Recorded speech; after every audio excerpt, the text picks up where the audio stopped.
concert, you know when you were going to your seat right as the show was starting? Yes. I was the guy walking. Actually, I was standing in your seats. I was harassing Mel Karmazin for a little bit, telling him how great he is for signing you and everything. And then I walked by. That's not harassing him. That's good. That's complimenting him. Yeah, Right. his wife was like, "What is this?" You know. But I'm walking up the aisle, and there comes the king of all media, and I went, "Howard!" And I patted you on the back. I'm glad you didn't shoot me. No, I mean, listen, I was happy to see him. In fact, I thought it was weird that... You remember him? I don't remember that, but I do remember thinking, gee, it doesn't seem... It's all I see are a sea of celebrities. I'm not seeing people who are subscribers. Right.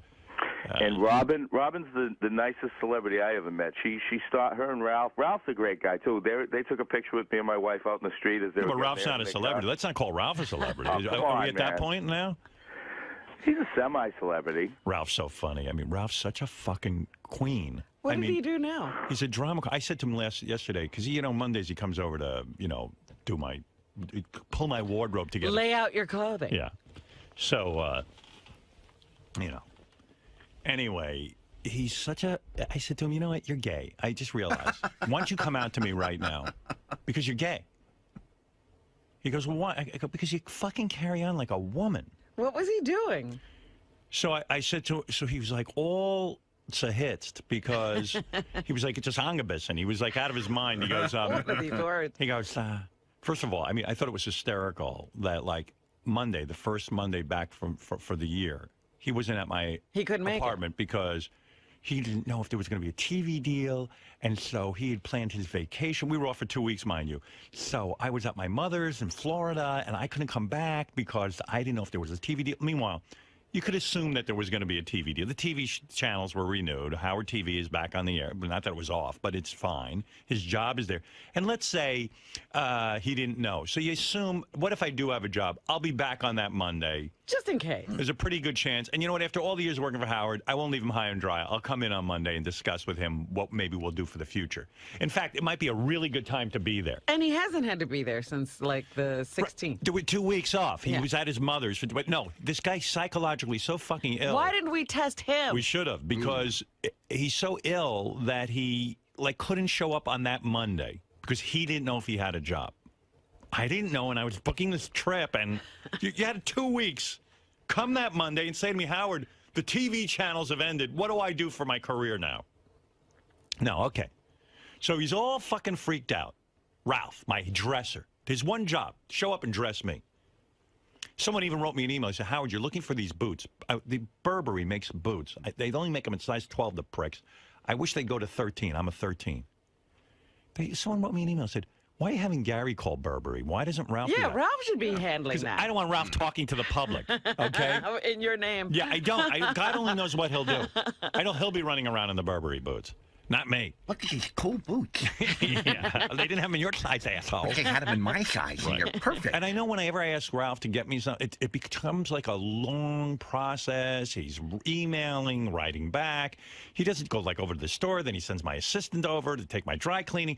That's your job. Fucking take my dry cleaning. Let somebody else do that? There's like a million issues with Ralph being this guy who dresses me, so to speak. He has people doing the job. Yeah. So yesterday he says, I heard I don't know anything about some appearance you're making. So I go, on Thursday, I'm taping Piers Morgan's new show on CNN. Piers is inheriting the Larry King Hour.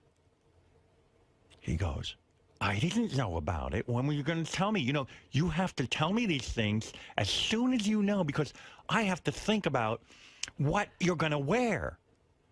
I go, Ralph, we're here now, and it's not till Thursday, but I'm going to need time with you. I said, Ralph, what the fuck are you talking about? I go, dude, I'm making an appearance Thursday. You know about it. Do you want me there? Should I be there? I go, I don't think it's necessary that you be there because I'm going to put the clothes on, and then I'm going to go do the interview. It's not like wardrobe changes. Well, he thinks that like he checks the camera angle and stuff for me. Okay, fine, you know, but as far as I know, there's no fee for that. I don't know if he wants to be paid a fortune. You know, he used to come up with outrageous amounts of money to be at these things, you know, because everyone else is paying him so much money to show up.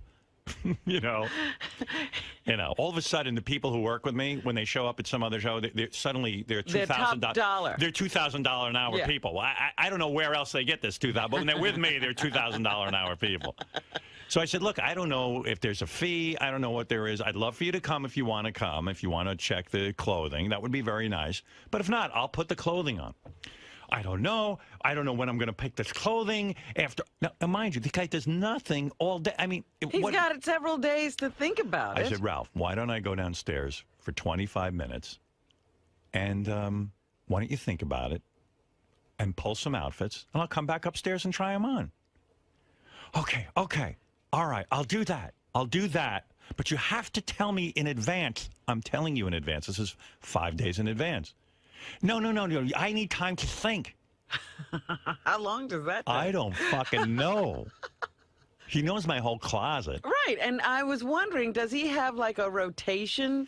He goes, what do you see yourself in for this interview? I go, well, it's Piers' first week on the air. It's probably important to him. I'll put a suit on. I said, Ralph, I don't want to tell you how to do your job, but how about, you see this suit? I'll put this suit on. Give me a black T-shirt. And, I don't know, that's it. Well, what kind of accessories are you going to wear? What jewelry? God. I go, this watch and my ring. That's it. Maybe, I don't know, I have a nice little bracelet I'll wear. It'll look nice. Maybe some earrings. I mean, what did he expect me? Ralph, for this appearance, dress me like Queen Elizababeth. I need a tiara? Yeah, give me a tiara, and please go out and get the prettiest dress you can find. And so he was all hitched. He's all, I go, you're a fucking queen. I said, you gotta be gay. This is insane.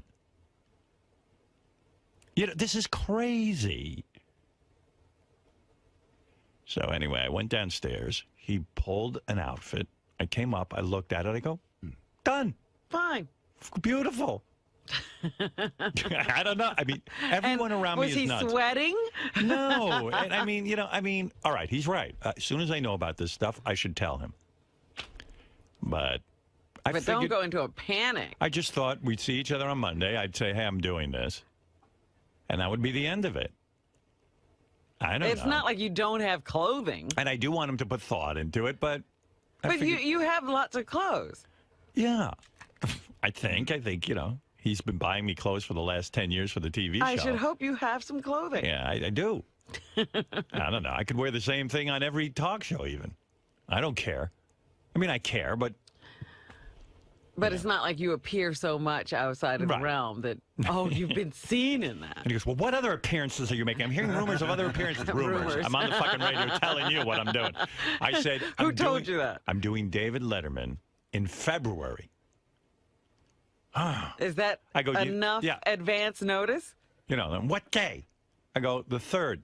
Like it makes a difference. It's February. This is January. So anyway, we straightened that out. But I said, you might be gay. I said, you don't realize it. So this is very gay behavior. This is like a queen. You're a queen. Yeah. You're a diva. So that was that.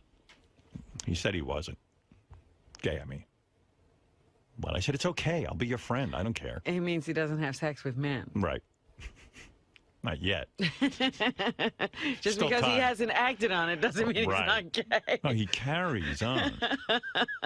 And I love him, and he's good at what he does, and I'm very pleased with his work. But, don't carry on like a maniac. Okay.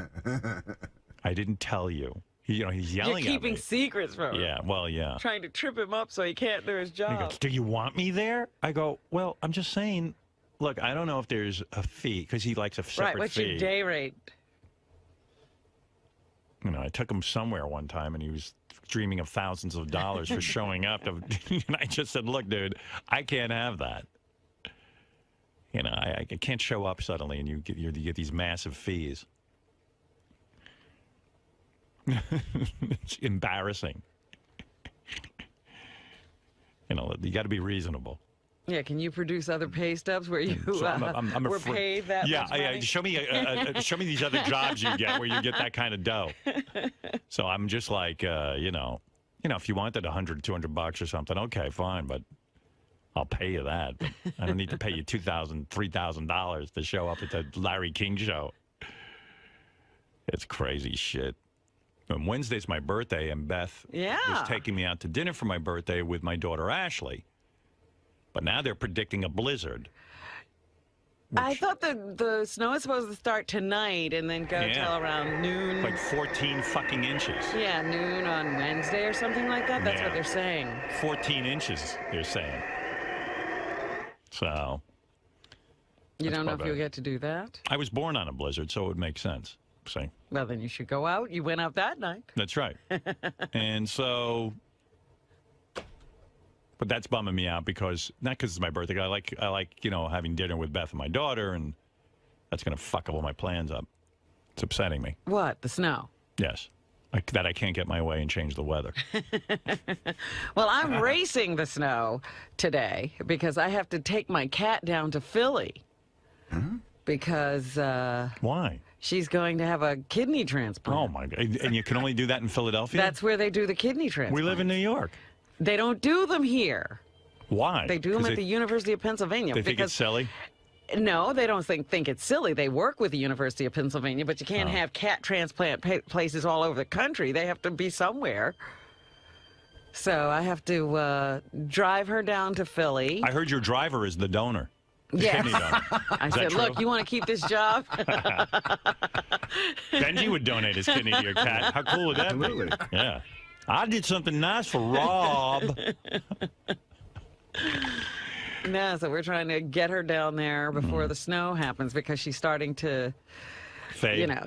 So it's time to get it done. You're a better pet owner than I am, and I thought I was pretty good. But what? You wouldn't take your cat to get a kidney transplant?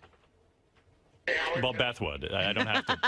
I've got a wife who would do that. My wife goes all the way out to Staten Island every week to take care of Bianca. Yeah. Because they have the best bulldog expert in the world there, whose name is Dr. Kinnear. Mm-hmm. Who's fabulous. How much does a cat transplant cost? Kidney transplant? A lot of money? Yeah, a lot of money. A couple of grand? Couple? How much? Give me a number. I think and I don't know what there are other extraneous costs, I suppose, around it, but $15,000. Oh my! And the cat is about this big. And how old is this cat? 6. Oh. Young cat. Well, and the cat will have a holy fucking Christ! I'm just picturing all the email I have to sift through after you say that. What did the cat actually cost to get, Robin? The cat cost about $700. Wow. What is it, one of those rare furless cats? It's not furless. It's a Cornish Rex. Wow, 15 G's.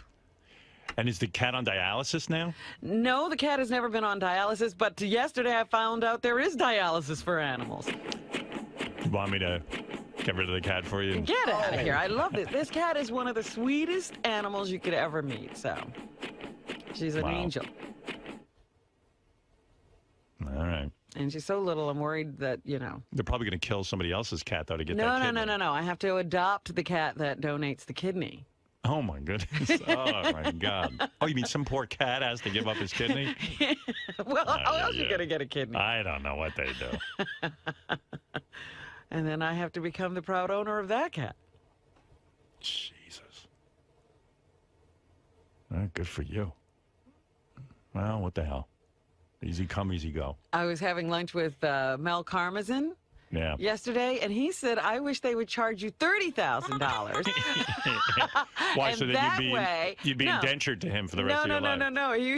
His logic was, if they charged you $30,000, then they could actually give somebody who can't afford the operation for their pet. Right. Because some people's cats wind up dying because they can't afford it. And they won't do it unless they can afford it. Well, you're a good person. No so I was like, oh, thank you, Mal. You want him to charge me double. Admit it, too. Most people, you wouldn't pay $15,000 for their kidney transplant, but for your cat, you'd do it. I would pay for a kidney transplant for a person I knew. I know my cat. I don't care. Robin the Gazer? Yes? May I ask you about your cat? Oh, yes. So, Robin, your cat is under. I hope you're sympathetic. I am sympathetic, but I am sympathetic to your plight and your cat's plight. But my poor baby. Does that seem like an exorbitant amount of money to spend? I know you have the money. It's your money. These are specialists.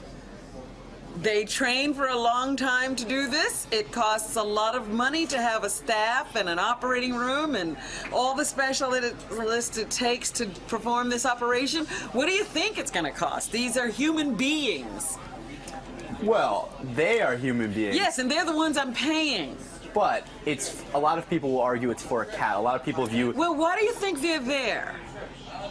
To help animals. Right, and they have worked on cat transplants. They have a whole department that's devoted to transplanting kidneys in cats. So don't act as if I'm the only one doing this. But a lot of people view it as if, you mentioned the cat you probably bought for around $700, and this operation is worth $15,000. A lot of people don't view animals and people equally, so that'd be like buying It's certainly not equally. It would cost a lot more to transplant a kidney in a human being, I'm sure. But as far as spending that much money on And nobody would say not to do it on any human being. Right, so you're saying that you view all creatures equally. Like, your cats are just as important to you as... I'm not saying I view all creatures equally. I'm saying that I love my cat.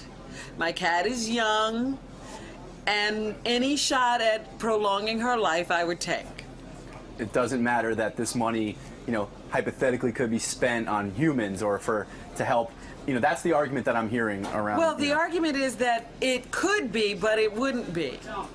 Because it's not a logical argument, because that's not the case right now. Right. I spend money on humans too. It's not as if you're denying. So don't be ridiculous about I'm only spending money on a cat or I'm lavishing money on a cat that I should be lavishing on other human beings. I do a lot of giving of money to human beings and supporting family and friends. So stop it. So it's a false argument or a premise. It's a specious argument. It's not an argument anyone should even have. All right. Well, I think the real issue at hand. Good luck to your cat. I hope everything works out well. Thank you. There's some intern running around here. All the guys were freaking out over that. She's hot. She's like a supermodel. Blah blah blah blah blah. I haven't seen her. I haven't seen her either. So then someone says, "Well, it's Tim's niece." I go, "Oh, what happened?" And plus, working around here is crazy because this Tim's niece. She was offered an internship at the Cosmo Channel or something. Poor girl, moved over to New York to work at the Cosmo Channel, and then they just tell her, "Oh, we made a mistake. We didn't have an internship. We're not ready for you for a month from now." Oh, so she's like, "Well, I just moved." So Tim, I guess, got her an internship with us. But meanwhile, the weird thing is, I go, "Oh, I didn't know Tim had a niece working here," and then someone said to me, "We hear it's not even Tim's niece, but he goes around introducing her as his niece." Oh, gee. And it's really just a close family friend. But he's calling her a niece? Yeah, and I think that's just the weirdest fucking thing. I don't call anybody a niece who isn't a niece. Either you're my niece or you're not. I have a niece who probably be like... I mean, it's a real family connection. It's a blood relation. Right.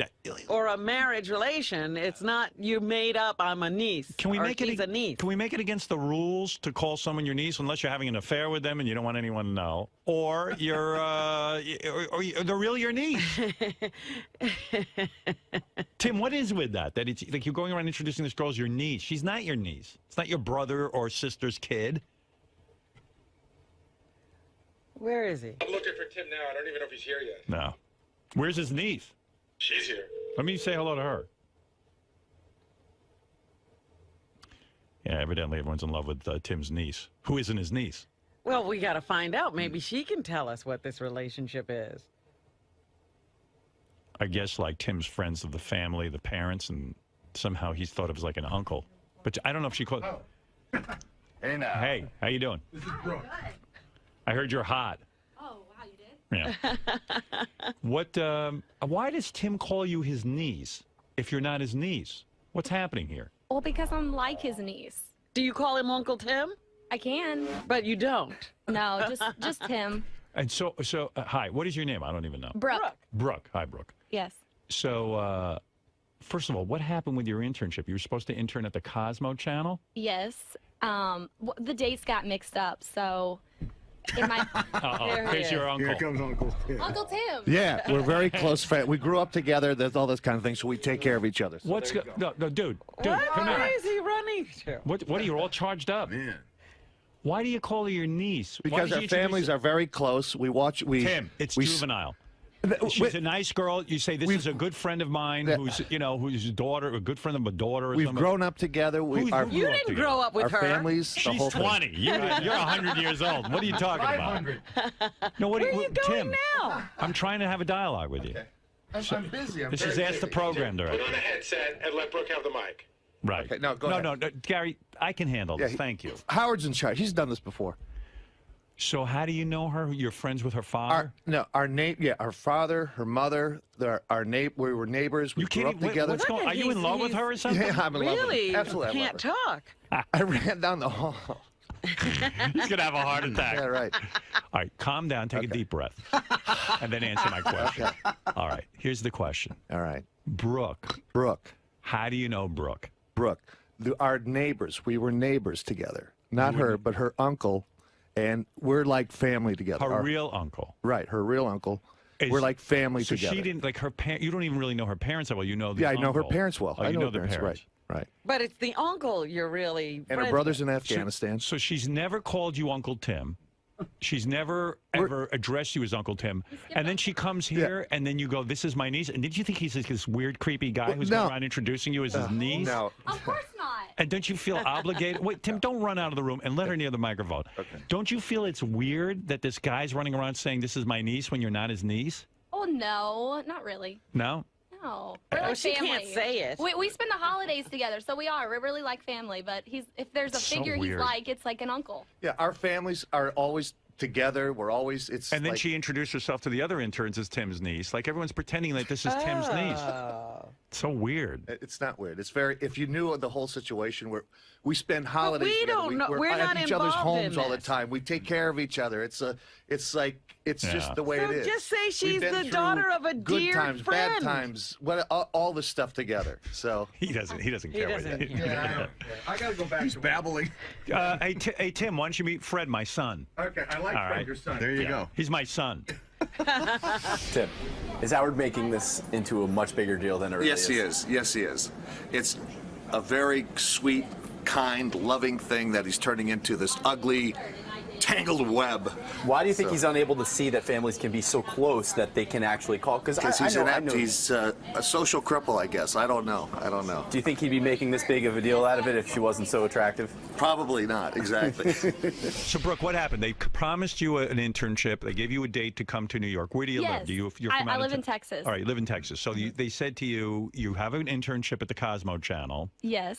Come here, and you'll begin your internship. On January 3rd, and I did. And then a couple days before I got here, they told me, you're not going to start on January 3rd. And I was like, okay. And so When were you supposed to start? In a the month? 31st. The Yeah, so I was for here a whole 4 month. weeks early. Oh. Yeah. Which is unbelievable. But it's awesome, though, because I'm here. Well, you're here, right? You're here at our channels. Yeah. But it's weird. This place is weird. I'm telling you. Yeah, Like, that's not a good thing. you don't say to a young girl, "Come here from Texas." What are you, a college student? Yes. So, how come you're not in college? I mean, how? Well, you, I'm getting credit for this. Oh, you get credit for this, and Yes. you don't even have to go to college. You just hang out here. Exactly. Boy, what a mistake I made going. What is this college thing where you just get to hang out? All I know is I went to Boston University. There was no hanging out. Yeah, I had class almost every day. I love it. So how are you supporting yourself while you're here? I save some money. Yeah. How'd you Yeah. make all this money? Well, believe it or not, I have a little cupcake thing I do on the side. I make cupcakes. Oh, Yeah. You bake the cupcakes Yes. and you sell them yourself. Exactly. So that's how I got a lot of my money to come here, too. How much money can you make a week baking cupcakes and selling them? Well, I got a pretty good amount to get started here for a month. I mean, So what is it, like a lot of dudes who want to get in your pants probably buy your cupcakes, right, because you're hot? no. It was actually a lot of just like parties, like the holidays or different things. I so see. Like catering kind of thing? Kind of, yeah. Are you So- living it all with Uncle Tim and Aunt Pam? No, actually, I'm living in New Jersey. Oh. I'm trying to live in New York City. Uncle Tim didn't I need a offer you- roommate. Uncle Tim didn't offer you his place? Yeah, why aren't you living with Uncle Tim? Yeah. Oh, because I'm going to do my own thing. Boy, imagine making cupcakes. These must be good cupcakes. You bake them in your house and then you go around. Where do you sell them? Well, I used to work in a hair salon, so I was kind of had a little network group there of people who bought them from me. And just you bugged your fellow workers and said, please buy Please cupcakes. buy cupcakes from me. I'm going to New York. Wow. And how much is it for a cupcake? Well, I did them by the dozen because I don't have like a shop. So I did them by the dozen. They were like $24 a dozen. $24 a dozen. Yeah. And you made enough money to live here in New York while you're not in college. Exactly. All right. Very, very industrious. Yeah. Yeah. All right. So just a reminder, you're not Tim's niece. Technically, no. Okay. That's what I wanted to know. All right. Thank you, Brooke. I don't know what's up. He's like, our families are together all the time. She lives in Texas. She lives in Texas. I don't. Is Tim from Texas? No. No. He's from Minnesota, and then he was in the Midwest. I don't know how he ran into her. The whole thing's weird. You know, older men who hang out with young girls say, "This is my niece." Right.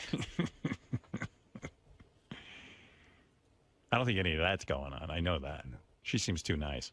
But the thing is, he keeps saying our families are all. I don't think he's involved at all. I think some members of his family are with these people, Tim, and he's not. Well, maybe she doesn't. She goes to college in Texas. She's not from Texas. Maybe she lives. Maybe she lives somewhere else. Yeah. I don't know. Texas. She's from, huh? So how does Tim know her if she's from Texas? I go in. Yeah. Yeah. I don't mean to be suspicious, but I am. It's weird. The whole thing's weird. That cute girl, that's not like you're not having an affair with her, are you? Oh, stop. All right. So then if she's from Texas, you're never in Texas. My neighbors in Philadelphia across the street. Yeah. That's okay. Okay. All right. We lived across the street for 15 years. I've been with our families have integrated, like we celebrate holidays together. So she's in Texas most of the time and would come in on holidays? But she comes in on holidays. And you're calling her your niece? During the year. That's fucking weird, dude. So you see her a couple and my of times kids a call year. them uncle. It's the same thing. It's Your like kids call her uncle? No, her family, the same thing. It's just like we're all integrated. We've been together. You know, we've all adopted each other. It's just. Yeah, but she's in Texas. How many times could you have seen her? She comes up 4, 5, 6 times a year, and she spends a long period of time. And she's your niece. Well, that's I mean, No. her. Can't she just be a close family friend? Why do you have to Her be uncle your niece? passed. I did the eulogy at the funeral. The whole. It's we all live together. We all hang out together. You never see that. No, not when they live in Texas. You don't hang out with her that much. You see, I see her. Weird. I see her at every family gathering, Man. every wedding, every funerals, Yeah, every big deal. birthday. I see. It's not enough to make her your niece. Well, we all help each other. We all work together. We all. Okay. It's a commune. Okay? It's beautiful. All right, there you go. Weird, man. Exactly. Robin's more your niece. Hey, I didn't All right. start it. I didn't start the whole thing. It just happened that way. All right. All right. All right. Well, keep your eye on her. She's very attractive, and there's a lot of perverts around here. Yeah, I don't know why you'd let her in here. If you Why care would you? about it. Yeah, if she's your niece. This is the last place you'd bring her. Well, the thing is that she came all the way up here, and I mean, she's. No, it's terrible. It's. Why do they do that? What's going I don't on know. around here? I don't know. What the fuck is wrong with them? It was, so this is, had to get her doing something, so. What type of business are they running here? Wow. Tim's niece. But your JD's putting the moves on her already. JD? Excuse me, I'm Tim's nephew. All the guys were joking around. They want to know if she's met Uncle Tim's assistant yet. Jared? All right, yeah. She looks like Jennifer Beals, his niece. Yeah, a little bit. Yeah. Which ain't a bad look. Tim, do you think this is going to be a big distraction until she actually goes to the Cosmo channel? Yeah, Because Howard seems like he's not going to relent on this for the next 3 weeks, probably. I hope not. I hope he continues on. Make her a star. Sell her cupcakes. It's true. Brooke, Yes. so is Howard completely misunderstood here? With this whole niece and not really niece thing? Yes, because you can be like a niece, but not technically be one. Right, because Tim mentioned, explain a little bit more. How long have you actually known Uncle Tim? I don't even know, back so long ago, I don't even remember. So as soon as you knew who people were and were able to recognize other people, you knew Yes, Tim. I've been a part of that. Well, he's been a part of our family. We're together as a family for a long time. So, holidays, Christmas, we spent together, Thanksgiving. Obviously, I'm in Texas, so whenever I came up here to visit family, Tim was always around. Things you would do with your blood relatives. Exactly. Mhm. So it's not this creepy, It's weird... not this creepy, weird connection that he said. No, it's not at all. Not creepy at all. Now, as far as this whole internship thing goes, there was a huge mess up. I mean, they brought you up here too early. Yes, there was a mix-up, but I'm happy it worked out the way it did because I'm here right now getting to do this for a couple weeks before I started Cosmo. So it's actually like a blessing in disguise. You're getting Exactly. two for the price of so one. I'm not type of even thing. mad.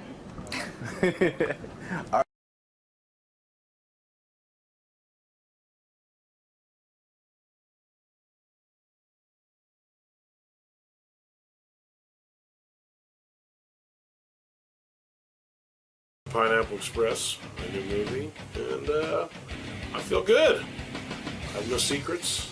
I'm ready for this experience. So, are you excited to be on Howard's show? Are you a big fan of his? I am. He's just like a fucking filthy dude. I'm used to talking to Jay Leno and shit, so it's nice to talk to. See, a little different. It lets me a little different, yeah. Someone who I actually find like really hilarious. So that'll be good. Cool, man. All right, have fun in there today. Thank you, sir. All right, Seth Rogen is the star of the moment. His movie Pineapple Express made $22 million this Still weekend. behind Dark Knight. Still, yeah. There he is. That's the guy. Hey now. Hey now. All right. How you doing? I'm great. Now, when you have a movie coming out like Pineapple Express, and you wrote Knocked Up, right? I did. I executive produced it. I helped write it, though. I wrote Superbad. You wrote Superbad. Yeah. You helped write Knocked Up. Yeah, and Pineapple Express. So when you got two movies under your belt that have done real well, are you nervous for the weekend when they're supposed to call you and tell you how the movie's doing? I get a little nervous. Luckily, these movies are pretty fucking cheap on the grand scale of things. Like, what does Pineapple Express cost to make? Cost $26 million. That's with all the advertising and everything. The advertising's separate. They usually they spend about the budget of the movie on advertising. Right. So let's say like $50 million altogether. Okay. And we've made like $43 million like in the last 5 days. So That's like fabulous. we're out of the fucking woods. Thank God. I mean, if I made like Batman, I'd be paranoid. I mean, obviously they made a shitload of money, but is it scary to get in the movie business? I mean, because you fuck up and it's like all your friends don't want to know you. They laugh at you. They don't want to know me anyway. I was a fuck up before I got into movies, but it's yeah. How did you get into movies? I mean, because it's crazy. You smoke a lot of weed, right? Yeah, I smoke weed. You smoke weed like every day of high school, right? Yeah, every single day of high school. So when you write a weed movie.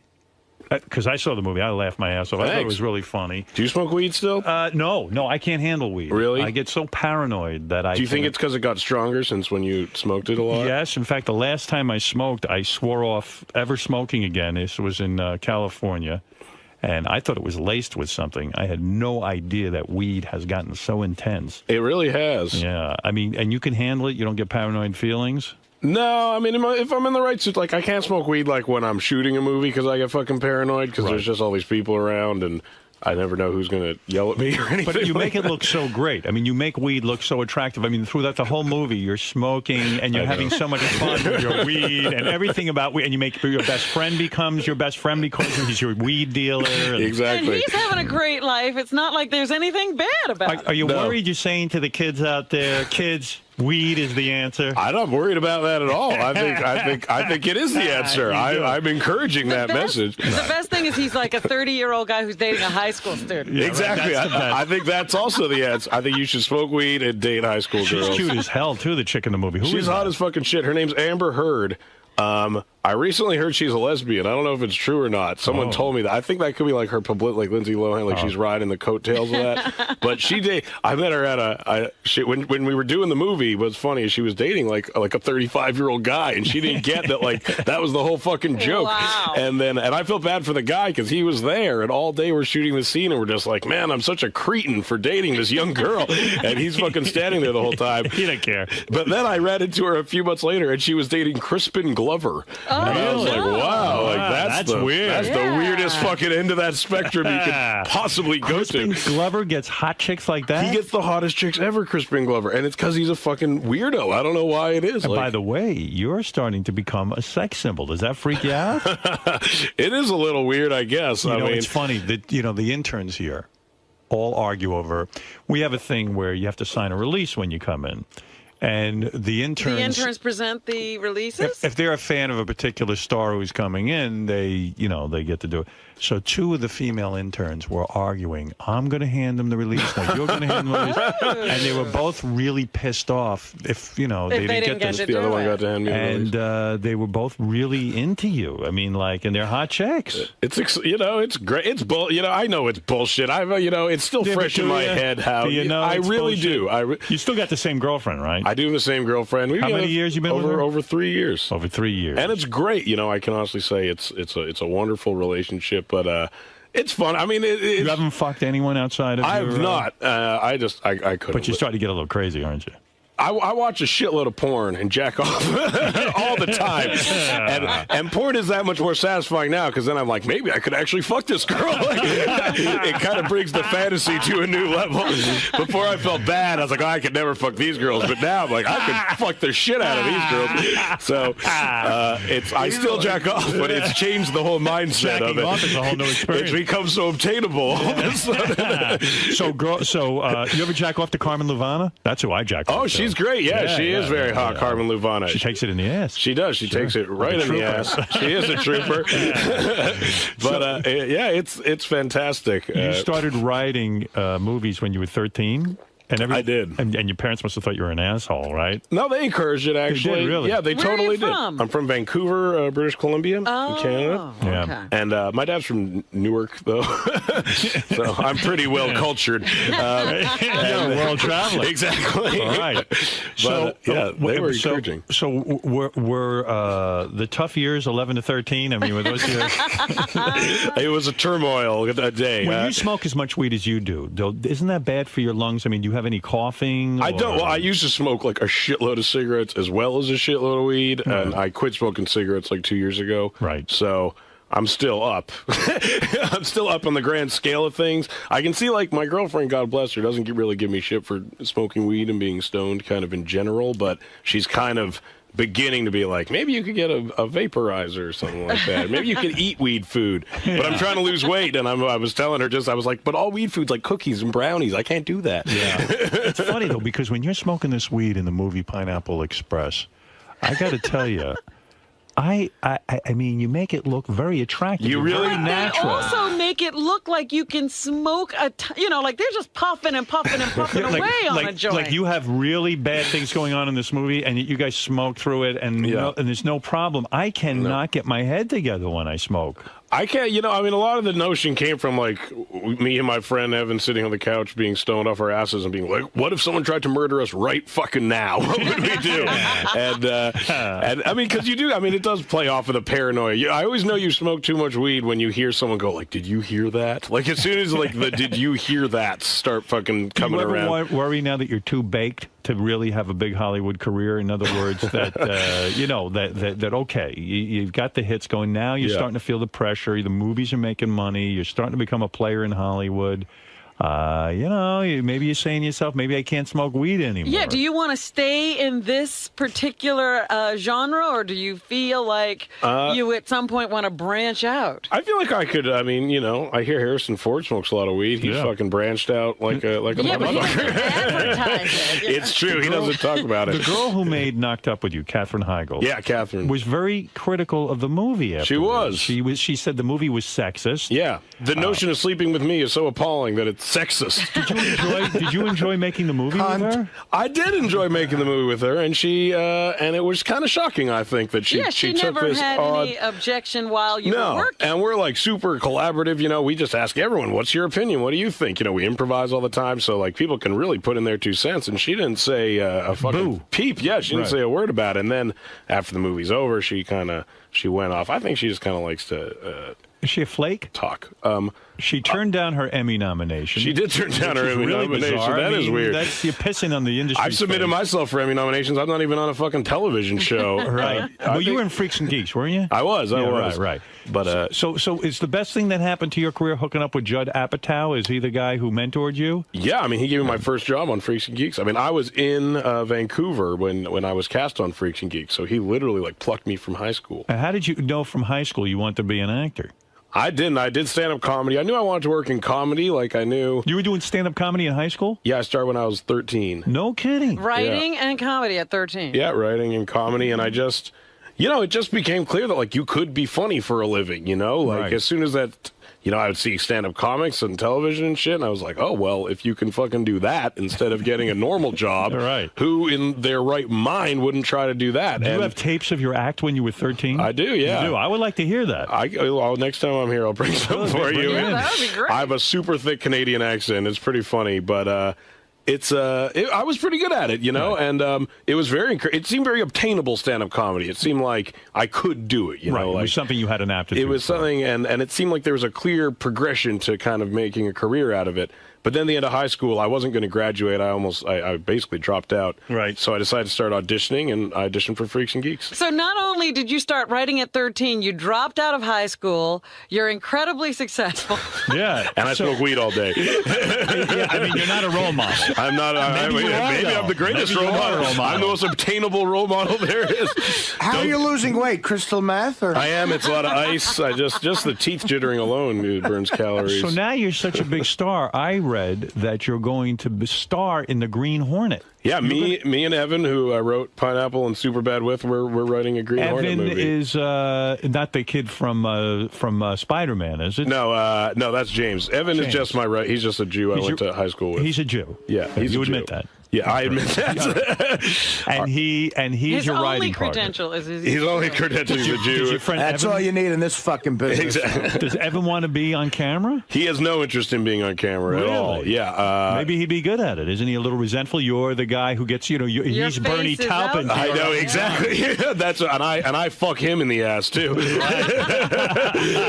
try to emulate that relationship to the fullest of its potential. He doesn't want to. Actually, whenever it's time to do press, he shaves his facial hair in a really distracting pattern so that the Sony publicity people don't want to put him on camera. I see. It's a pretty good strategy, actually. So you're the front man of the writing. I'm the front man. I'm the I'm the elder Are you judge. writing Green Hornet together? We are writing Green Hornet together. Is Green Hornet a Now, comedy? is Green Hornet gonna smoke pot? And Green Hornet will not smoke pot. That's what the green is. Exactly. Green. I mean, it's not By the way, Elton originally John does not comedy. fuck Bernie Taupin in the ass. No, Bernie's let's straight. straighten that out. Dirty straight? Okay, for the record. I'm just saving the lawsuit.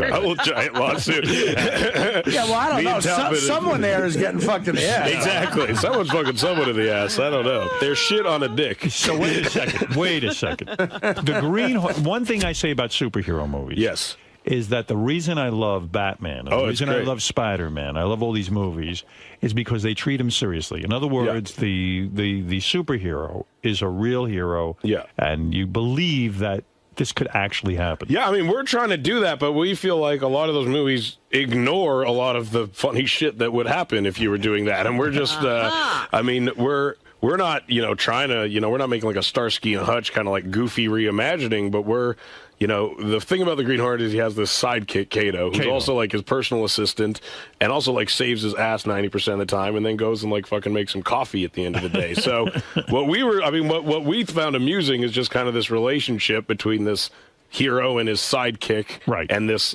guy and his personal assistant. And they kind of, and that's basically what we find funny about it, is just kind of this relationship. But aside from that, but the action, we want it to be like a big, crazy fucking action movie. You have a lot of action in Pineapple Express. Yeah, we love action. A lot of shooting, a lot of killing. A lot of chasing. Yeah, I was talking to Fred about this, too, because this is before my time, I guess, but in the Pink Panther movies, is that a parody of the Green Hornet? The Green Hornet, yeah, it kind of is a parody of the Green Hornet. Yeah. I didn't realize that. I thought there was just like an original. The two of them are fighting the whole time. Peter Sellers and Kato.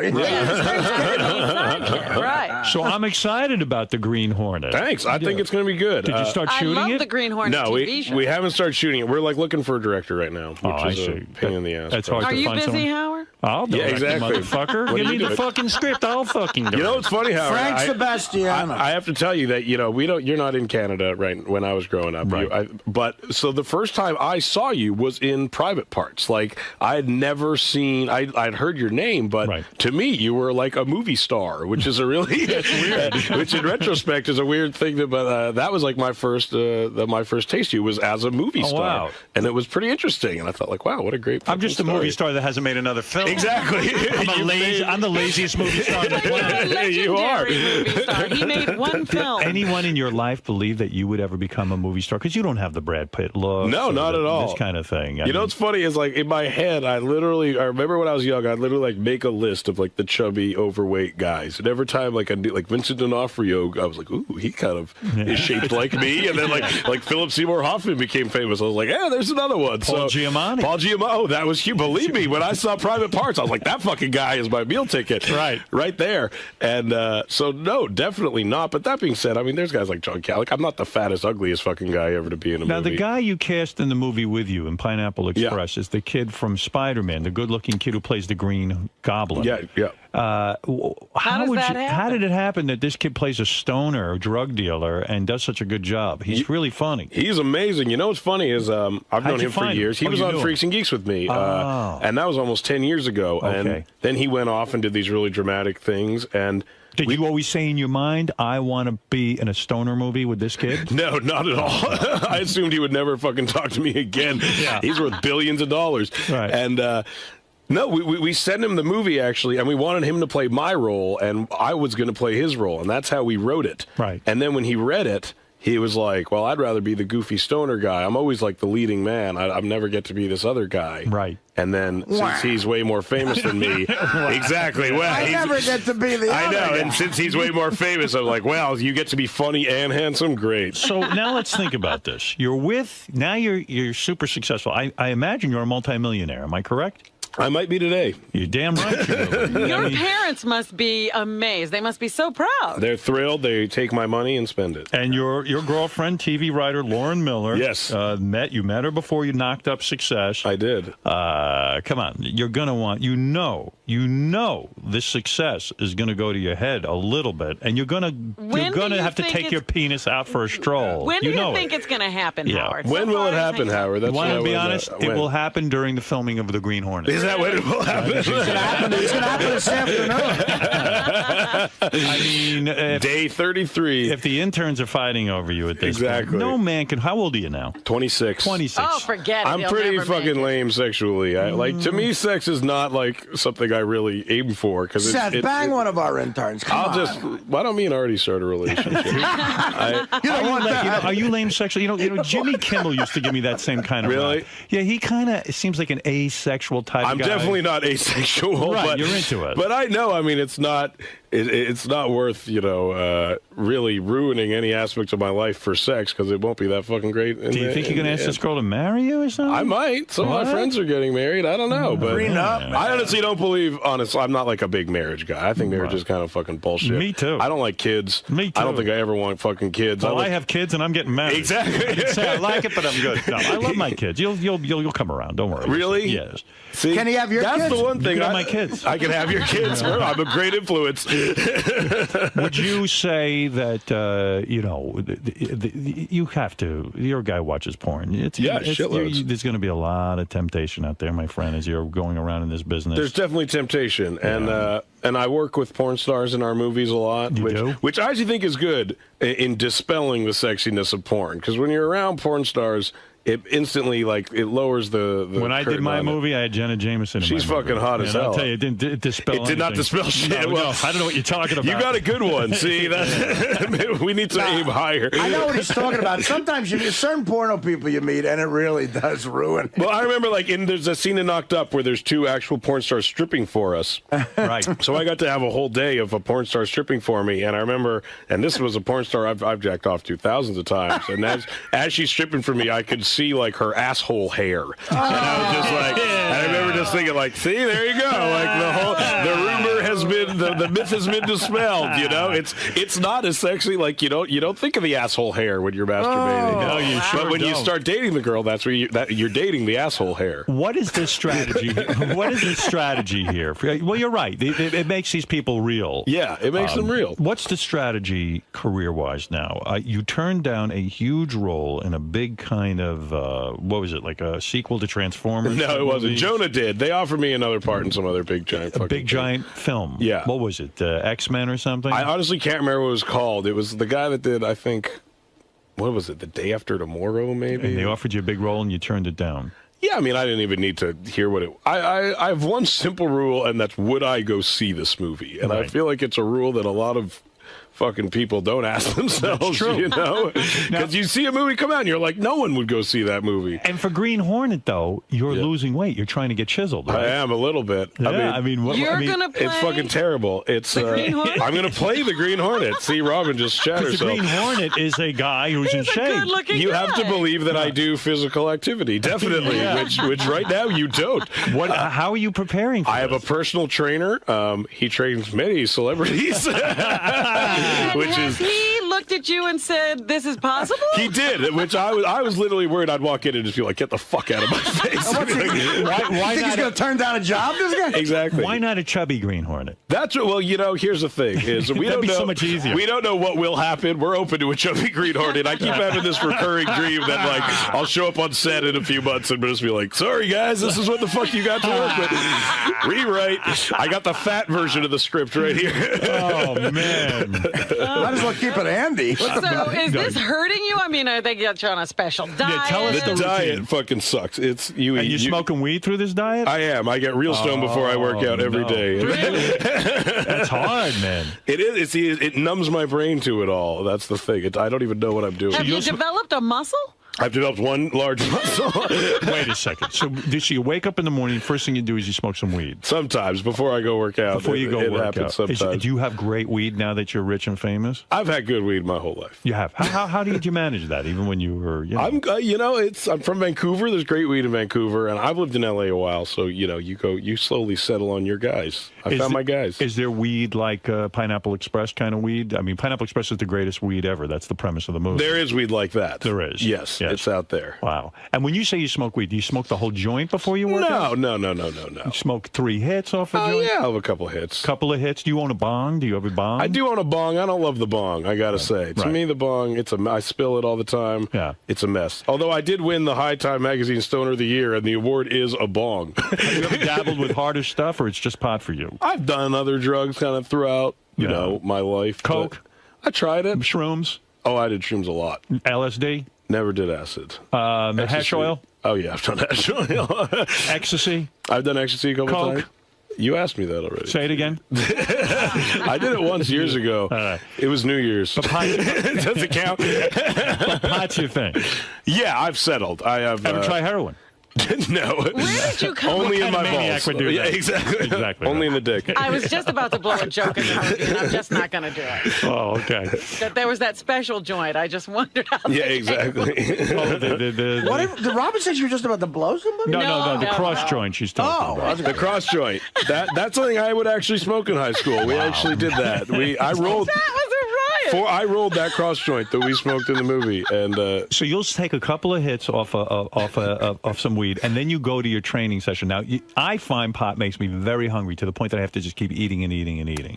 Real potheads have eliminated that, I would say. Like, Oxygen does that for me. I think you realize, yeah, exactly. Just real potheads can go. Real potheads don't get munchies, I would say. Like, I think you learn very early on in your pot smoking career that when you eat after you smoke weed, it makes you not hungry anymore. Right. I mean, it makes you not stoned anymore. It kind of kills the high. I so not enjoyed being high from pot that you wanted to eat. That's why I think I ate so much. I just want to get rid of it. Exactly. Real potheads eat and then smoke weed. See, there we go. Well, now I know why you're here today. You're some kind of expert. Pineapple Express. You've learned a lot of shit in your life. So you'll go to the gym and you're high. And does your trainer ever say to you, "Look, this isn't appropriate. You want to be the Green Hornet"? He trains a lot of rappers. So you're not taking this training very seriously. No, I really am. I seriously am. But what do? You do sit-ups and. I work out like I go in there like 3-4 times a week. What do you weigh now? Can I ask? I never weigh myself. You can ask. I don't fucking know. You don't know. Between 180 and 225. But they didn't try measuring you or anything to see what kind of results they were getting? I mean, I've seen results. There's results. Okay. You guys haven't seen me normally. Most Take people off your clothes. Most people who have seen me now and haven't seen me a while say, "Ooh, you look great." But you guys don't have that pleasure. I'm trying. You a big comic book fan? Is that why you got huge comic book fan, me man? Too, man. I love it. I'd say since I started making money, that's the one thing I fucking blow all of it on. Do you? You collect? I collect tons of comic books and like toys and sculptures and shit like that. Where do you display all of this? In my office. I actually just had like a whole giant wall of shelves built in my office. No kidding. Look at you with an office. Now, would you be somebody who went to Comic-Con at one I time? would be somebody who went to Comic-Con. Do you know Gamorrean Guard? Huh? Do you know Gamorrean Guard? Gamorrean Guard? What is that, like a role-playing game? That's Star Wars, Gamorrean Guard. Oh, the Gamorrean Guards. Yeah. We know a guy who goes as Gamorrean Guard. Really? Yeah. Are they the red ones, the Gamorrean Guards? Oh, Gamorrean Guard. So, were your parents aware that you were smoking all this pot at a young age? Were they okay with it? They were. When I was I guess when I was 13 years old, they found an ounce of mushrooms in my backpack, and that was the first thing I ever got caught with. Wow. So that like set the bar pretty high. So after that, when they would find a joint or something, I know they were like, well, at least he doesn't have a fucking ounce of mushrooms in his backpack. So that's the key to kids, is if you're going to get caught with something, get caught with something really bad first. So then pot isn't and then just so your bad. normal shit doesn't seem so bad. That makes sense. So you were the type of kid, you read a lot of comic books and you smoked a lot of weed. Exactly. Right. And I jerked off a lot. I was shocked to read that you were a staff writer on the Ali G show. I was, yeah. That's amazing. That's an amazing show. Oh, it's genius. I love that. What kind of fun was that? I mean, you just make up weird shit and he'd it go out was and do fun. it. It was really hard. Me and Evan did it. It was actually our like first job together, like professionally, that we got paid for. Yeah, you would write the interview questions, like you see him there interviewing people, and you would think like, well, he's interviewing a psychic, and then you try to get him to. We did some crazy shit, and when it worked well, it went great. We had this psychic who we got him to contact Gianni Versace, and then he started to give the ghost of Gianni Versace a blowjob in front of the psychic. It was the greatest fucking thing ever. And the psychic's going along with it, just like, where's his dick? Where's Gianni's dick? Did that one make it to air? It's on the DVD, I think. I think they put it on the DVD. They might. He blew the ghost of Gianni Versace. It was fucking great. Oh, and, I love that. Yeah, that was a great. He's Sacha Baron Cohen's a fucking genius. He really is great. Yeah, and that was like a real. It's to me, it's just an honor when you're like a fan of comedy. You get to work with those guys, and like it's How do fucking you get crazy. a job like that? I mean, you were a young kid. How old were you when you were writing that show? I guess that was a few years ago. I was probably like 21 or 22 or something you got like some that. Successful career, man. It's been going pretty good. You must think this whole comedy thing is pretty easy. Yeah, I mean, it's not such I think the comedy part is kind of, it's not that hard, the comedy. The work, yeah, comedy's always the easy part. That's what I do think that. So are you like one of the in-crowd now? Do you get to hang out with Adam Sandler and all those fucking guys? I don't go anywhere, man. What like are you maybe talking like about? You got some fucking famous friends. Don't give me I bullshit. know Adam Sandler. I'm doing a movie with him in a That's few what I'm months. saying. Yeah, I know Adam Sandler. You're doing Green Hornet and an Adam Sandler movie. Yeah, Judd's next movie is with me and Adam Sandler. Get the fuck out of here. Yeah, Look at your career, man. This is fucking crazy. insane. What are It's you worth great. right now? Give me a ballpark. I actually have no idea. I don't buy that. Because I don't know what I've been paid for. I have millions of dollars. Wow. Yeah. What do you got? A big house? No, I don't have that big a house. I mean, it's bigger than any fucking house I grew up in, my whole life. Where you living? It's around the size of this studio that we're in right now.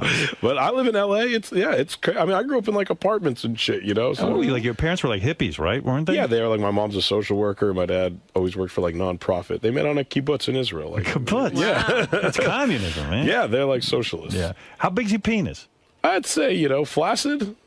I haven't measured in years. It's a good size. Is it really? I'd say it's normal. I was hoping you were small. I mean, things are going a little too well. I know, exactly. But it's weird looking. Really? No, it's not. What a shame. It's a textbook penis. I'd say like it's your dictionary definition. When I was researching your life, I found out that you were a karate student for 10 years and you only made it to brown belt? My teacher was tough, man. He was a tough teacher. So, I mean, can you handle yourself? I can kick some ass. So for the movie Green Hornet, it's almost mandatory that you be somewhat versed in the martial arts. Definitely. I'm a fighter in it. I got to learn to fight crime. And have you ever fought people in real life in a match? I've never been in like a real fight. Really, I was always like a pretty big guy, and people don't really want to pick on like a really. You know katas and all I know my katas and my kumites.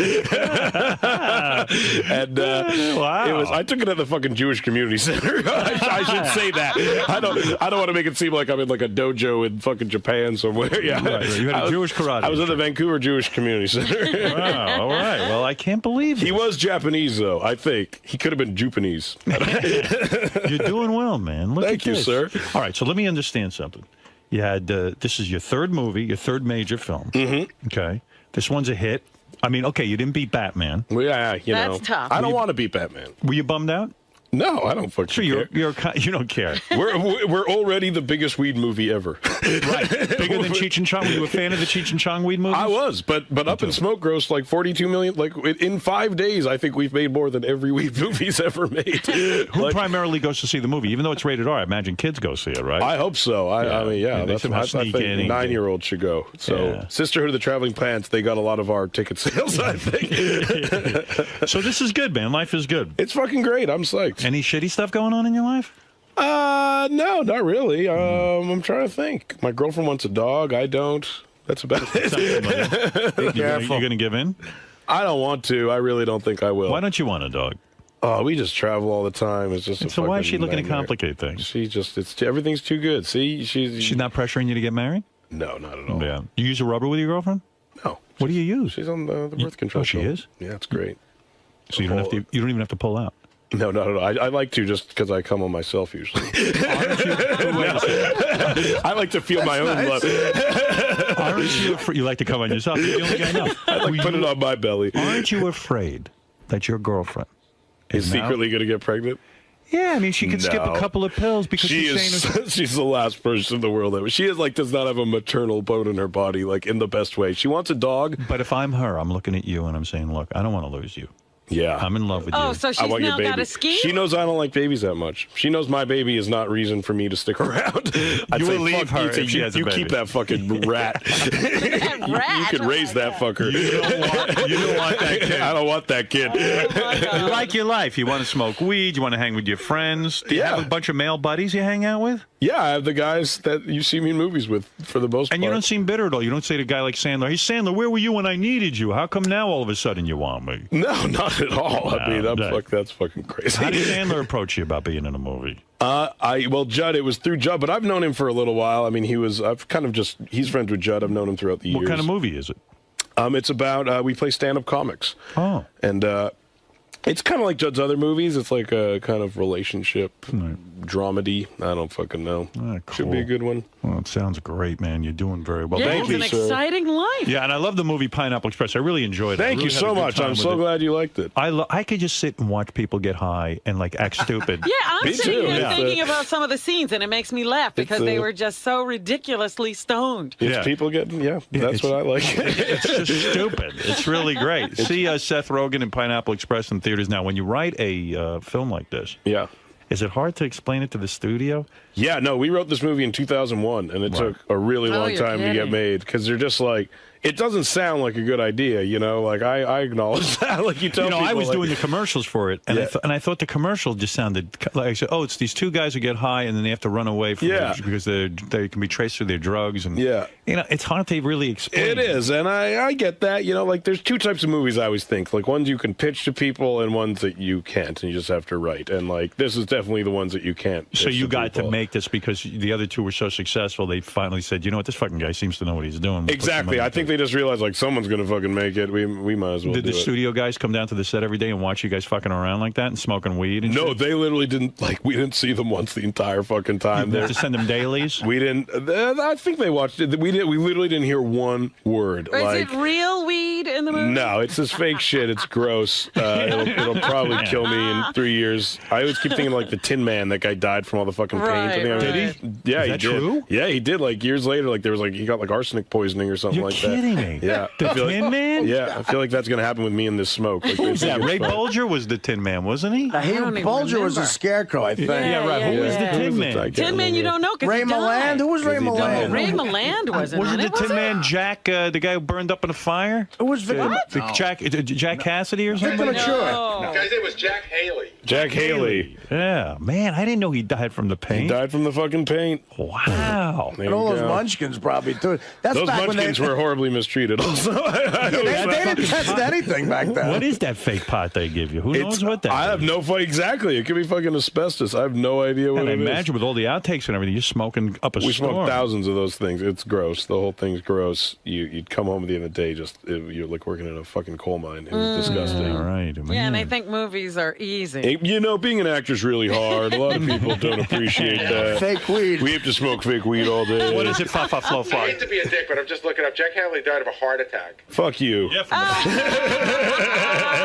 A paint-induced heart attack. It was the lion who died from the makeup. The lion died from the makeup. I hate the internet for that fucking reason right there. Ever since the internet came along, I'm wrong about everything. You get called out. You know, in the old days, no one could challenge No one would know. I would have been right. Let me go take a couple of phone calls. This is Seth Rogen, the star of Pineapple Express, soon to be the Green Hornet, soon to be in an Adam Sandler movie. Look at this guy. He's doing it all, and I'm happy for him, you know? Thank you. It's nice to see a nice guy who's, you know, you don't have to be so goddamn pretty. No offense. I mean, you're prettier than I am. I don't care.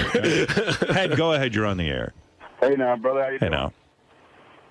Yeah, I just want to say that I'm a real big fan of Seth, and I thought he was really, really funny. And you, me, and Dupree. Thanks. When you were stealing that box of porn, man, I laughed my ass off. Oh, well, thank you, sir. All right, Head Alex, you're on the air. Howdy do. Good. Hey, Seth, and how you doing, Howard? Hey. Hey, Seth. Hey, how do you feel about like the Robot Chickens and the Wonder Shows and those kind of shows? I like those shows. Robot Chicken's funny. Wonder Shows'n's funny. How come I don't know this? Am I an old fart? I mean, I am an old fart, but their shows on Adult Swim on the Cartoon Network. They're really funny. That Xavier Renegade Angel's funny too, I think. Yeah, I don't know that. Is the most racist show in the world, like, but it's so great because it's like, you know. It is. But, that's not why I like it though. Hansie, go ahead. You're on the air. Yo, what's going on? Two things. First, Pineapple Express is one of the funniest fucking pothead movies ever. Yeah, you love pot, man. Yeah, Hansie's a big pothead. How much pot you smoke, Hansie? What's it called? I once smoked 450 roaches one time, man. 450 roaches at one time. Yeah, to myself on New Year's. It took me like 3 hours to break up. You know what's funny? I know so many guys who've done that on New Year's. It's so funny. You're like the third guy I know who's done that. Hansie's like the guy you should just research for pot movies. Really? I mean, yeah. The fact that you knew how many it was so fast. Yeah, go ahead, Hansie. Seth, if you come to Toronto, man, we should smoke a big fatty, man. Okay, you're in Toronto? Do a lot of people offer you pot now? So, they do, and it's great. I encourage it among listeners, yeah. All right, go ahead, Jim. Oh, hi. I saw Zach and Marie last night, and I was laughing my ass off. Oh, wow, great. And I got laid after that. What did he see? My girlfriend had the giggles, so thank you for getting me laid last night. Thank you. He did, I did a Kevin Smith movie called Zach and Miri Make a Porno. Oh, okay. Actually, I wanted to ask you about that. That movie looked hilarious. Thanks. All right, Sam, go ahead. I don't know what the fuck his point is. Sam, go ahead. You're on the air. Hey now, Howard. How you doing? Hey. I got a question for Seth. Going back to his Freaks and Geeks days, a girl that's often, I think, overlooked is Linda Cardellini. Yeah. How awesome was she to work with? She was great. She's on ER right now, I think. Like half the cast. Yeah, she was wearing all the baggy clothes back in the days, but on ER, she's having an affair with John Stamos, and you see her in her lingerie. Well, she's super hot. She is pretty hot. Smoking, Howard. You got to have her on the show. When you were on a TV show when you're 13, you had to be getting laid back then. How old were you when you first started getting laid? I was old. I was like, I mean, if you saw Superbad, you'll know I didn't get laid that much. I didn't get laid till I was like 19, I think. I don't understand, though. You were on TV. I mean... Well, I didn't get on the show till I was 17. Okay. So there was a few years there. Jeez. It's hard, but like I was on a fucking show called Freaks and Geeks. It's not like I was on like Hot and Sexy, you know. But I mean, did you have any crazy? Still in Hollywood. You know, when you go to regular school and then all of a sudden you're in Hollywood and then you're, you think. But I didn't go back to regular school after that. I see. Did you ever do anything crazy like three-way orgies or anything? No. You haven't had any fun. I know, it's crazy. I think about it. Did you smoke weed before this interview today? No, it's way too fucking early. You would have known. Let's go to Derek finally in Ontario. Hey now, how are you guys doing? Hey. Howard, first off, thanks for showcasing so many great Canadian talents. It's awesome to have you on, Seth. Congratulations on all your success. Thanks. Can you give a little insight to what happened on the MTV Movie Awards? You guys were smoking pot, promoting the movie, but they pulled the camera out, and like, what the fuck happened there? You guys were on the MTV Movie Awards, I remember, and you were smoking, I guess, a fake joint, I assume. And they pulled really wide. Basically, the joke was, like, everyone asked what we smoke, obviously, and we thought, the joke would be, oh, we smoke this, it's fake weed, and then we smoke it and we pretend to get stoned. And it's a pretty fucking simple joke. And then we were about to go on and do it, and literally, like, 30 seconds before we were supposed to go on, they're like, you guys can't do that. And we were like, what the fuck? This idea's been around for weeks. So we just said, we're going to fucking do it anyway. And we did, and they kind of pussied out, and they pulled way wide. But MTV's fucked. I was just on TRL the other day, which is not live. and and we're about to go on, and so we've been there for like an hour, and they're prepping us, and we're literally about to go on in 30 seconds to talk about Pineapple Express, and they're like, okay, go on, and don't mention weed at all. Go. And so we go on, and just whether the question pertained to it or not, we made sure everyone knew to smoke a lot of weed before they went and saw the movie. Oh man, that's unbelievable. Fucking cocksuckers. Well, you got a chance. You got a chance. Kick Steve Langford right in the balls. Oh, I will. All right, let's go to BJ. What the hell's that got to do with anything? BJ, go ahead in Phoenix. Quickly, you got the last word. I hear a bong. I like it. BJ. Oh, that was for you there, Rogue. Thank you, sir. Isn't that nice? I think we got a lot in common, dude. That's what me and all my friends do. Sit around and fucking watch movies and get stoned, dude. If you need anybody in a movie, holla back, Jack. All right, BJ. I Okay, think this sir. guy's perfect for your next film. He's going to steal my job. Everybody go see Pineapple Express. I give it a big thumbs up. And I think it's important. If you did have children of your own, would you tell them it's okay to smoke weed? I couldn't tell them, though. If I did, they probably wouldn't, so that I would. What is the appropriate age to start smoking weed? I think like around 13. There you go, words of wisdom. Yeah, so there it is, Pineapple Express. What can I say? Robin and I had a blast watching it. Thank you so much. I hope you get to see the rest of it. I will definitely check out. It gets better. I saw the whole thing. Well, awesome, man. Yeah. Thank you so much. I hope I get a gold star. So how'd it go in there? You had fun? Yeah, it was great. I had a lot of fun. What is it about Howard Show that you like doing? Free to say what you want. He's funny. You can talk about whatever you want. He asks good questions, and he's fucking hilarious. Most of all, he's just a funny guy. You talk a lot about smoking pot, like openly. Well, it's a weed movie. I'm promoting the movie. No, but just in general, like, do you think there's going to be any negative repercussions to, like, saying you smoke pot? And... No, I think because I've been pretty open about it is part of the reason that there hasn't really been any. I mean, I think it's pretty hard to attack the guy that takes this position that weed isn't that bad, I mean, it's really not. So I don't get, no one's really making that great an argument to the other side of that.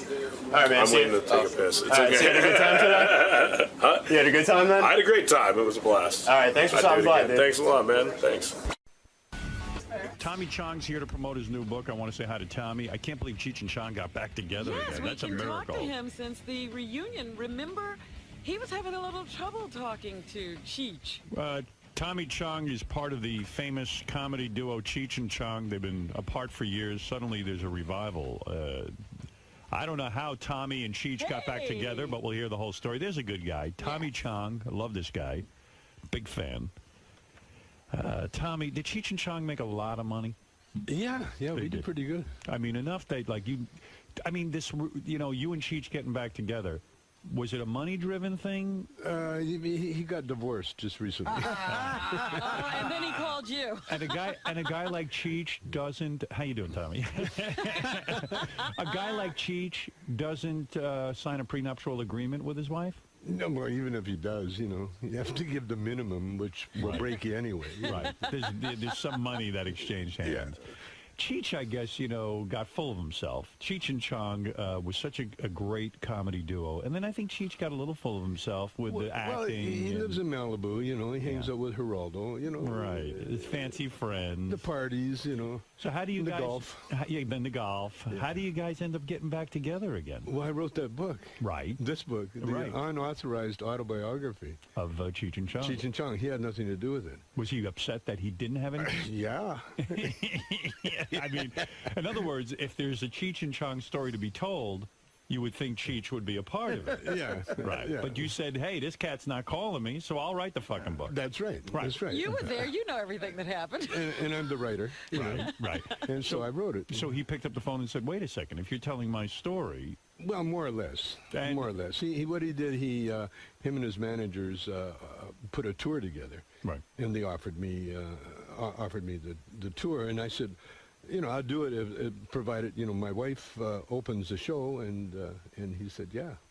Before that, he wasn't really thrilled to having my wife anywhere near the group, Really? The two of us, yeah. What was it like? I mean, how long had it been since you had any kind of communication and seen your former partner, Cheech? Cheech Well, Marin? we were talking about a movie just before I got busted. In fact, when I got busted, that ended the movie idea. He distanced himself.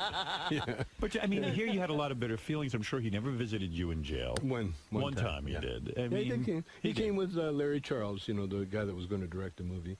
They came out one time, but Cheech was, he wasn't too comfortable, being around that kind of environment. I thought he did say a few things when you were going through all the legal battles. Oh, he did. Yeah, he stood up for me. Yeah.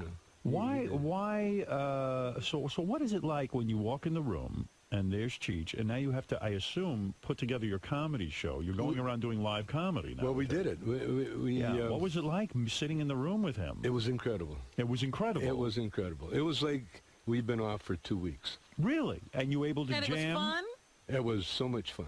Still the pot humor, or did you feel you were no longer capable of No. that? It was a Cheech and Chong humor. That's the only thing we could remember. And how many dates did you do together? We did 6 shows in La Jolla, in a little small comedy club. And was it mostly your greatest hits from all the Cheech and Chong albums? It was the only thing we could remember.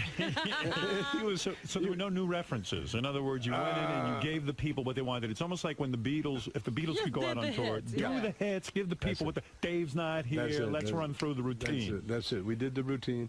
The good part, the new part of the show was that, I've been doing stand-up for like 20 years by myself. Sure. And so to fill in, I would do stand-up. Right. And but my wife, Shelby, opened the show, and she did like 25 minutes of killer stuff. Comedy? Killed it. Comedy. No kidding. Stand-up comedy. And she was good. She was incredible. You love that wife. 6 shows. You must 6 shows. Now, wait a minute. The last is show she good, or are you she's just good. in love? Hey, he's in love. No, she's good. You can be in love all you want, but when you get on that stage, you're either funny or you're not funny. You can still be in love, but she's not working. You bring up your wife in your new book, of course, in the authorized biography of Tommy Chong and Cheech Marin. You say you met your wife while you were married to the other wife. Yes. So when you see this guy, John Edwards, yes, the vice presidential candidate and all that, when you see him in trouble, do you laugh at this guy for lying about all of this? Should he have just come clean? Well, his penis, the penis rules. Right. And he won't say that. So any man, like a Clinton or anybody, the penis, you just have to laugh at his penis. You can't argue with it. Right? How long did you lie for? In other words, you must have lived the lie for a while. Oh, I lived it a long time. Well, she was still in high school. Oh. And we were never. Your wife, who's now was in high school. Oh, you were waiting for her to get out of school. No, we were never. The reason we stayed together, we were never going to be together. Right. It was a plan. She said, "You're married," and the reason we had our affair was that I was safe. She didn't want to get involved with anybody. I'm a married man. She could, come and go as she pleased. Right. And so we were never going to be together. Right. And then she got pregnant. Ah. And then we decided. We didn't even think about getting rid of it. We just said, yeah, we're going to keep it. So you had to go home and tell your wife. No. What? Oh, no. You kept it quiet? Kept it quiet. How do you do that? I kept 2 families. Oh, my God. Oh, you're one of those guys. Oh, yeah. You had 2 families. How long did you have the 2 families? Years. No shit. God, what a hero. Did you get, yeah, I mean, my wife, my ex-wife, finally got tired of it, and she knew. Oh, so she knows now. Oh yeah, they know. They know from the beginning. Right. They know from the beginning, but they don't mention. You don't talk. As long as you don't talk about it, it doesn't exist. You see, and it might go away. So should John Edwards have come out right away and just said, or you admire what he did? In other words, try to keep it a secret, keep a lid on it. Do you just have sympathy for the guy? And of course he's lying, but he can't help it. Right. Well, yeah, I mean, when are you going to tell the truth? Yeah, I messed up. You just have to. Well, my excuse, like my first wife is black, beautiful Maxine. Black woman. And so I just, my joke is that, I became so black I ended up marrying a white woman. But you've never cheated on this new wife? No. Well, not officially. Oh, my God. No. The love of your life? What happened there? No. There's a lot of high school Is kids that in the around. book too? It's not the guy, it's the penis. I know. My penis has been retired. What did your penis do? No, it's retired. It's been retired for years. You have a black fixation, though. I know your current wife is white, but you always wanted to be a black guy. You grew up in a black neighborhood, I take it, and then you said, hey, man. Well, I grew up in Calgary, the only black neighborhood. There was like 6 black people in the whole city. Right, but you were fascinated. But I found it. I found them. Wherever they were, I found them. Yeah, yeah. And when I got into it is to be a black man. Are you serious? You wanted to be a black man? Oh, yes. Oh, yeah. In Canada. He was ready for in it. Canada. In Canada. Oh, Listen, if you're a black guy in Canada, you get the foxes of foxes. Really? Yeah. Because there's so few. Yeah, there's so You're few. a novelty. And you don't have to sing. You just have to be able to stand on stage and hold a microphone and make a noise or something. And, all the girls would flock. Beetlejuice would get laid. Here we are celebrating the career of Cheech and Chong in this new book. And, you think about it, isn't it a miracle that a guy like Tommy Chong and a guy like Cheech Marin succeeded? I mean, how many comedians can really make and generate the record sales and the money and the stage money? It really is a phenomenal thing, right? Do you ever look back on it and go, how the hell did it all happen? Oh, yeah. How did you two find each other? He was dodging the draft up in Canada. He was the only Mexican I know that snuck into Canada. He had it all wrong. Yeah. And he actually became a landed immigrant for a while. Yeah. And then he met me, and I had a acting group going, and then we ended up, the acting group broke up. He was dodging the Vietnam War. Yeah. So in a way, the Vietnam War, if it wasn't for that, you two never would have met. That's right. So you love the Vietnam War. Oh, well, for that reason. Yeah, sure. Why And we not? had a lot of material. And then, so when Cheech and I, when the other actors left, Cheech and I stayed together. We formed a band first. You were a musician. Yeah, and Cheech is a singer, somewhat. But you wrote the hit song Basketball Jones. Yeah. So I mean, you really know how to handle. Yeah. And you hung out with real serious musicians. You hung out with Jimi Hendrix. Yeah. And some of the big stars today. Tina Turner, did you hang out with? I'm a big, yeah. You didn't fuck her though. You did didn't see Ike, hit I was upside the head with with a Ike. boot. He lent him a sneaker. Tommy was backstage, and I said, "You got that sneaker? What size is that?" As a matter of the fact, show, and the rest was history. I read a great story about how recently in the paper about how Basketball Jones came about. Didn't Jack Nicholson have something to do with that? Yeah. What is that story? He was driving Cheech and I to the Laker game, and he was impatient, so he was driving on the wrong side of the road on the oncoming traffic because he's Jack Nicholson, and he was passing all the cars going into the parking lot. And so Cheech is in the back seat, and every time Cheech got nervous, he'd sing and make up words for different songs. And instead of Love Jones, he was in the back seat going, "I got a basketball Jones." That's funny. Got a basketball Jones. And he sang that, and the next day, I remembered, and we went into the studio and it was a big hit. And then we wrote the rest of the How many records did that sell, Basketball Jones? Oh, no idea. You don't even remember. I never got an account. But Jack Nicholson is a bit of a hypocrite in your life in the sense that you met him early on before Cheech and Chong were famous, and he basically told you to fuck off, didn't he?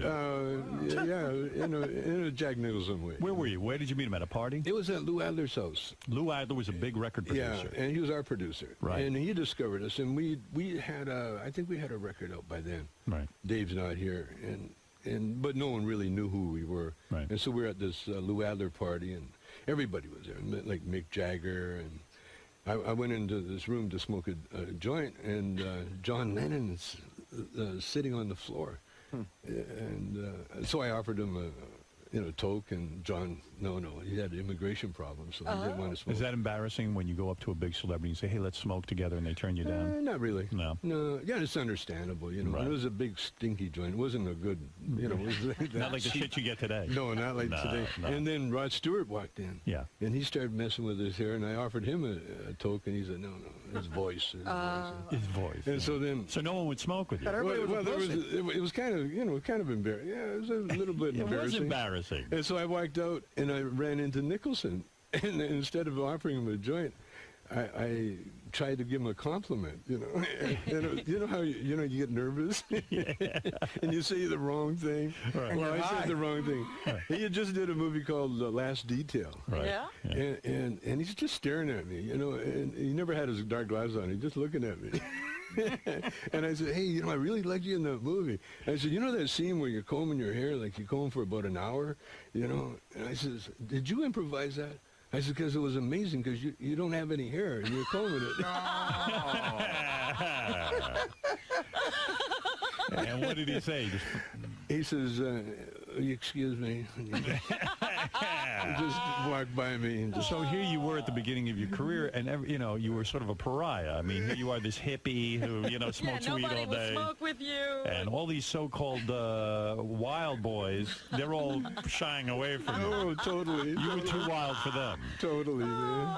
It's a fabulous life, man. It really is. If anybody watches Laker games, Lou Adler is the guy who's always sitting right next to Nicholson. Right, that's the guy. They're best friends, Yeah, he made a lot of money, didn't he? Oh, Lou, oh, yeah. Yeah. And he married money, too, you know. Yeah.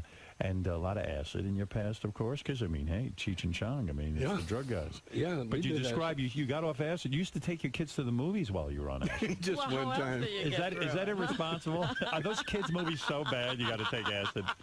I thought it would be a good trip.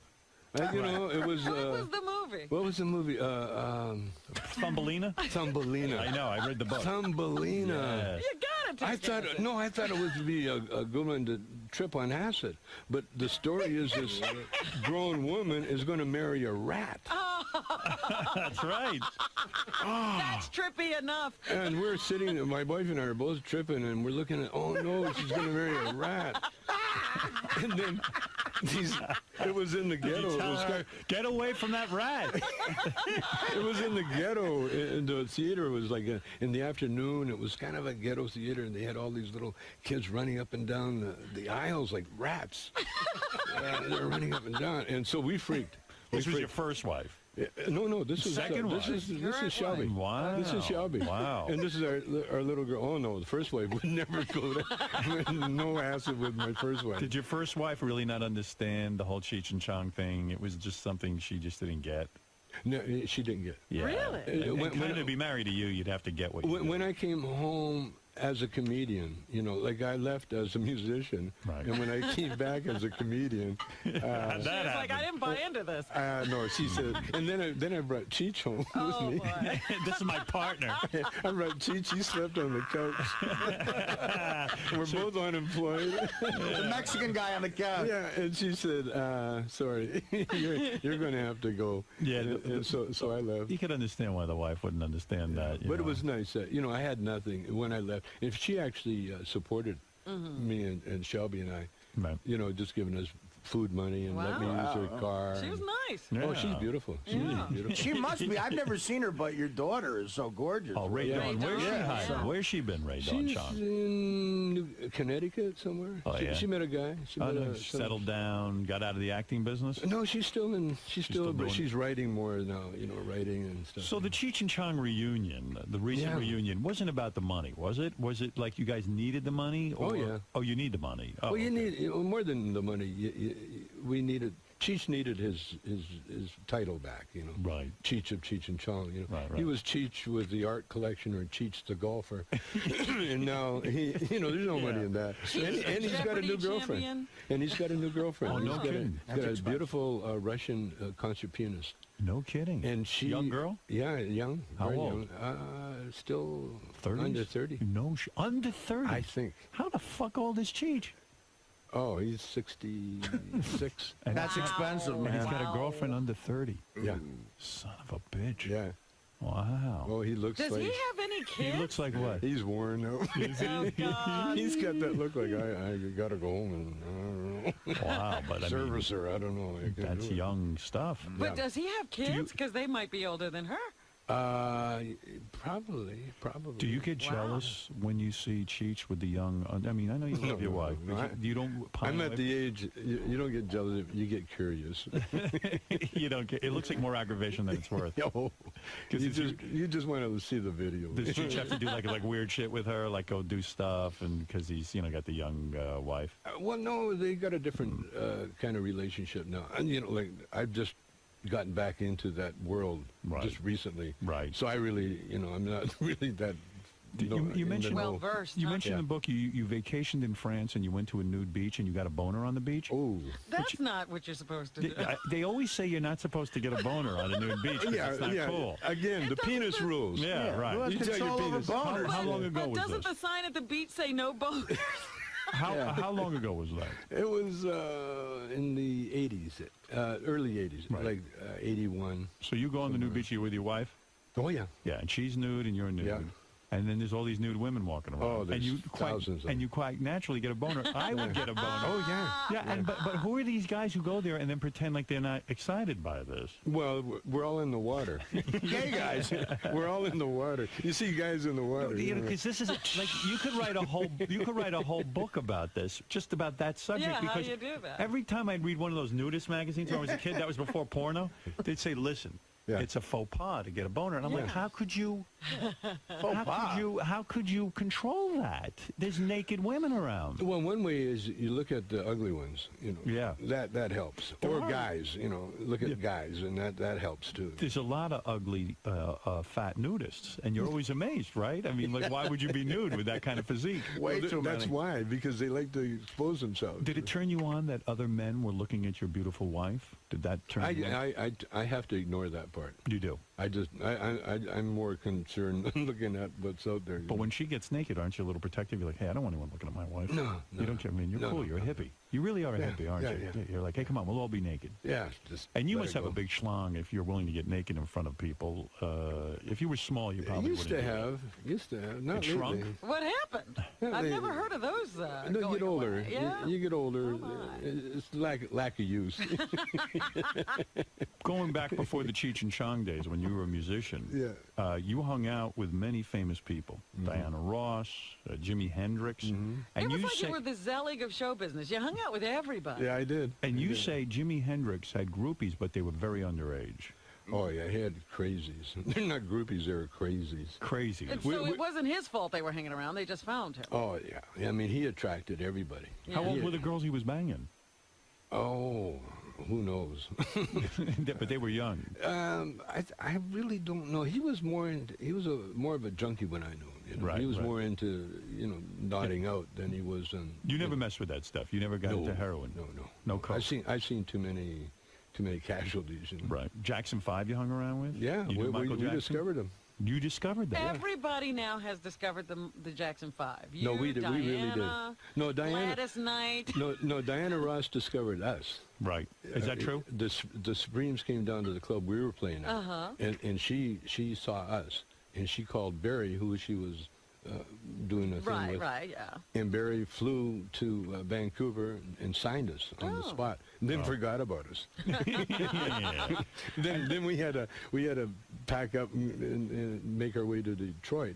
But then we got on the road after I did the song "Does Your Mama Know About Me." We're on the road, promoting it, and we played in Chicago at the Regal Theater. Is it there?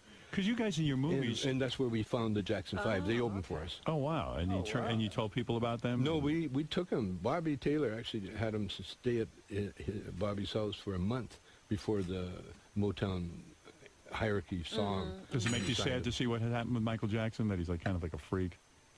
I've known Michael ever since. When he was a little 10-year-old kid, standing in a little box, combing his hair in the dressing room. And I've known Michael really. I've known pretty intimate. I knew him. He was at the top of his game when he was that age. Yeah. Right. And he never really got away from that age, that feeling. He was bigger than anybody at that age. Right. And then all of a sudden he grew up, but he still childlike. He still wanted to be that age. Yeah, he didn't want to get older. No. That's he was Peter Pan. He really was Peter Pan. Yeah, it's sad. But the rest of the family was kind of wacky too. Well, yeah. You're from Gary, Indiana, and all of a sudden you got millions of dollars. You're going to be wacky. You know what's funny with you guys? In your movies, you made it out like you guys were shitty musicians. Like whenever you guys would start jamming with your guitars and stuff, it would always sound crappy. Work, yeah. So it was a put on. You were a professional musician. Yeah, it's for humor. Yeah, right. That was the only thing I had against Cheech. Going on duets, he was trying to be serious. Right. And I try, try to tell him before, always be in a character, Right. A funny character doing the music, because, Once you nothing start- more boring than a real good musician being a real good musician. When you were a musician, is that how you met Bob Dylan? No, Dylan came over to the house when I was a comedian. When you were a comedian and you were famous. Had a right? nice house in Malibu. Dylan was a fan of Cheech and Chong. Well, no, actually, Dylan, we had a mutual friend, a guy named Bob Gilbert. Right. Was this artist that built Dylan's house, and he built my house and Cheech's house and Right. boats and everything else. And he was like a little go-between. And I was having Tai Chi lessons at my house. And Dylan's wife, Sarah, was part of the Tai Chi class. Mm-hmm. And then Dylan came over one day to play basketball. He liked basketball. You played one-on-one against Dylan? Cheech and I and Dylan, we all played. It was like a one-on-one thing. One-on-one, what, you not a game of horse, but you would just play whoever got scored 5 baskets first? Yeah. Did you beat Dylan? I don't remember. I think so. Really? All I remember is Dylan tried to drive by me, and I dumped him on his butt. It was sweet. Just bam. Was it that one time, or did you become friends? No, we're like, as much as you can become a Dylan friend, he's a very weird guy. Oh yeah, Like you guys are weird. he's but almost weird. weirder than you, man. Almost. No one's But weirder is than everybody like you've met all the Hollywood greats, all the big rock stars? Is everybody weird? Yeah. Oh, okay. No. Basically. Who isn't weird? Basically, yeah. So you they're beat all Bob weird. Dylan in basketball, probably. Oh, just that one time. One time, and that was it. And then we went into my steam bath, my sauna, and we hung out there for a while. With Dylan, naked? With Dylan, yeah. You were naked with Dylan? Yeah. And he didn't try any funny business, did he? He didn't reach over and... We're not telling that. Was it part. weird to meet a guy one time and then say, hey, let's get naked and get in the steam room? It was very weird. It was Bob Dylan. It was very weird. Yeah. Because he seemed really young. Yeah. You know? And you said to him, hey, man, let's get in my steam room. Was it you, Cheech, and Dylan? And Bob, yeah. Naked? Yep. That's weird, man. You were naked. That's The three of you. It's sweating. It's a whole different It's thing. kind of creepy, you know? Was Michael Jackson in there, too? And I would be creepy. No, Michael would be busy if he was around me. Who was the greatest comedian that ever lived? The greatest comedian? The greatest. Who was the That biggest you've influence? seen, let's say. Red Fox. Red Fox was your biggest influence. Red Fox was the greatest. I've seen Red Fox a couple of times. I seen him do 2 hours. Wow. One time, and he got the crowd up. He was funny. And then he got so terrible. He got took 'em so down. bad. He took him down that they were leaving. And he went to the door and opened the door for him. What was the and problem? they ran out. Do you think he didn't know when he was funny? He Or? knew. He had that control. He could do anything he wanted with an audience. But why would he want to make them hate him? Because that's part of the game, you know. Get bored. Get them to love you, and then get them to hate you, and then get them to love you again. Really? It was so easy for him. He played games like that. Steve Martin. Yeah. Steve Martin's in that caliber. Yeah. Steve Martin could take any audience and do anything he wants with them. Wow. I mean, yeah, they say in those the early. guys. I read his book, Steve Martin, and in the early days, he describes his learning his craft. It was like science to him. Yeah. Fucking with the audience and seeing what the hell he could get out of it. Well, he had the best teacher, an empty room. You know, Right. no one coming in, and you had to do your comedy. Yeah, it's almost impossible to learn how to do that in front of a huge crowd. No, you can't. And Lenny Bruce was one of your influences too, Yeah, right? I big would time. think. Big yeah. time, big time. Yeah. But Lenny wasn't of the same caliber as Red Steve Fox. Martin or Red Red Fox. Fox. No. Wow. I mean, what I'm talking about is, most comedians can make you laugh for a while, Right. But to take an audience up and then bring them down, and like I've only seen Steve Martin and Red Fox, the only ones that did it. What about Richard Pryor? Well, Richard Pryor would do it, but Richard was more. If Richard was stoned, really stoned, coked out or something, you'd see some incredible stuff that you go, whoa, oh, I don't know if I wanted to see that. but when he was getting very popular in that, he never took that extra one where he would take him. He'd just make you laugh and laugh and laugh and laugh. Was George Carlin one of the greats? Yes, he was. Definitely. Carlin was more of a wordsmith, Right. Yeah. He could do anything with words. I saw him at a tribute to Mort Saul. Right. I saw all the great Jewish comics. And You told somebody that you thought George Carlin got very bitter toward the end of his life. He did? How do you know that? Just the word out, you know. Why was he bitter? What was he having to be bitter about? Maybe he knew he was going to die or something. I don't know. Really? Well, how did that manifest itself? How did he become bitter? Well, he became bitter. He started, you know how he would attack the establishment? Well, he started attacking, like, homeless people. He was pissed at He was talking to everybody. He was attacking everybody. His last couple are real angry. That's bitter. Some guy, some guy. Homeless. Get a job. What do you mean? What are you hanging around with me for? So you never seem bitter to me. You always seem like just a happy guy. Like, no matter what life deals you, even going to jail. Even going to jail, And, you know, you deal with all that. You just kind of just go through life, man. I found the secret, man. What is the secret? The secret. Well, you know the secret. No, I don't. Yeah, I mean, I do, but you tell give us. it to us? Could you remind me again? What is good weed? No, the secret is new pussy. The secret is, you know how they say the muse. You know they talk about the muse. Yeah. Or watch Tiger Woods. Tiger Woods knows the secret. Yeah. See, there's a power. There's a power that drives us all. Pussy. Okay. It's a power. It's pussy. No. No, that's a sexual drive. Oh. No, the power, there's a power that drives every one of us. We all have access to it. But only the few of the greats really know how to access that power. And Tiger Woods is one of them. You watch when Tiger had his broken leg. Are you talking about the Force? I the learned Force, what do you want to call Star it? The Wars. Force, or you want to call it the Presence? Are you talking about the Matrix? No. The Maureen Guard, Jedi Master. I think I know what you're driving at. The here, Presence. man. Yeah. The Presence. Let's smoke a joint. Yeah. The life force. The life force. And you're saying Tiger Woods is on to it. Okay, you like when people write some great things or do operas or whatever, you know, if you ask them, how did you do that? A lot of writers, you know, they get, like Hemingway used to get drunk out of his skull so he'd get out of his own way so he could write. So it's that force that actually did the writing for him. And like Tiger Woods, when you watch him before he does a shot, he stands, like he does a little meditation. He stands there, and then all of a sudden you can see it almost click in. He'll just almost like nod his head. Then he'll walk up, and then you hit the most incredible So you're shot. saying you have that? I know how to access it. You do? Yeah. Who taught you that? Who was your teacher? I've known all my life. You just knew how to do it? I've known all my life. Did you always know you'd be famous? Did you always know it would succeed, the Cheech and Chong duo? You know, I once, I don't know if it was in this book or the other book, but I said one time I was in a car we had just played with Hendrix. Right. And I was in the car with the band, and I said, you know, I'm going to be bigger than Hendrix someday. And the whole band looked at me like, are you nuts? Put it into perspective, though. Put it into perspective.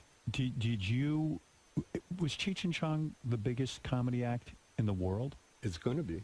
It's gonna be? You mean there's still life in Cheech and Chong? Oh, yeah. What do you mean it's going to be? It is, We haven't. Did you sell more records than Steve Martin? Oh, yeah, I think so. And your movies were made millions and millions of dollars. Bigger than anybody. Are you the honored? top rental. Are you honored that, you know, now the pot movie's coming back, you know, with this Pineapple Express? Yeah, we just had Seth Rogen on. I thought he did a pretty good homage to you. Love it. Love you that. like that. Did you see Pineapple Express? Not yet. Yeah, they smoke a lot of weed in it. Oh, I love Knocked Up. Knocked Up, to me, is one of the best bouncer dialogue in the world. I've never seen anything better than that. I love Seth. Tommy Chong's book, Cheech and Chong, is in stores now. Now, I should tell you that Tommy will be signing copies of his book today at noon, and you got to meet this guy. I don't know. There's some aura about him. Well, He's just he's a good got guy. that power, the force. He does have the force.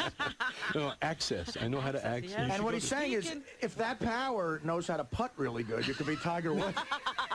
Tommy, believe it or not, you could even touch him, maybe. I don't know. Tommy maybe will be, get a little bit. Yeah, maybe get some of the force.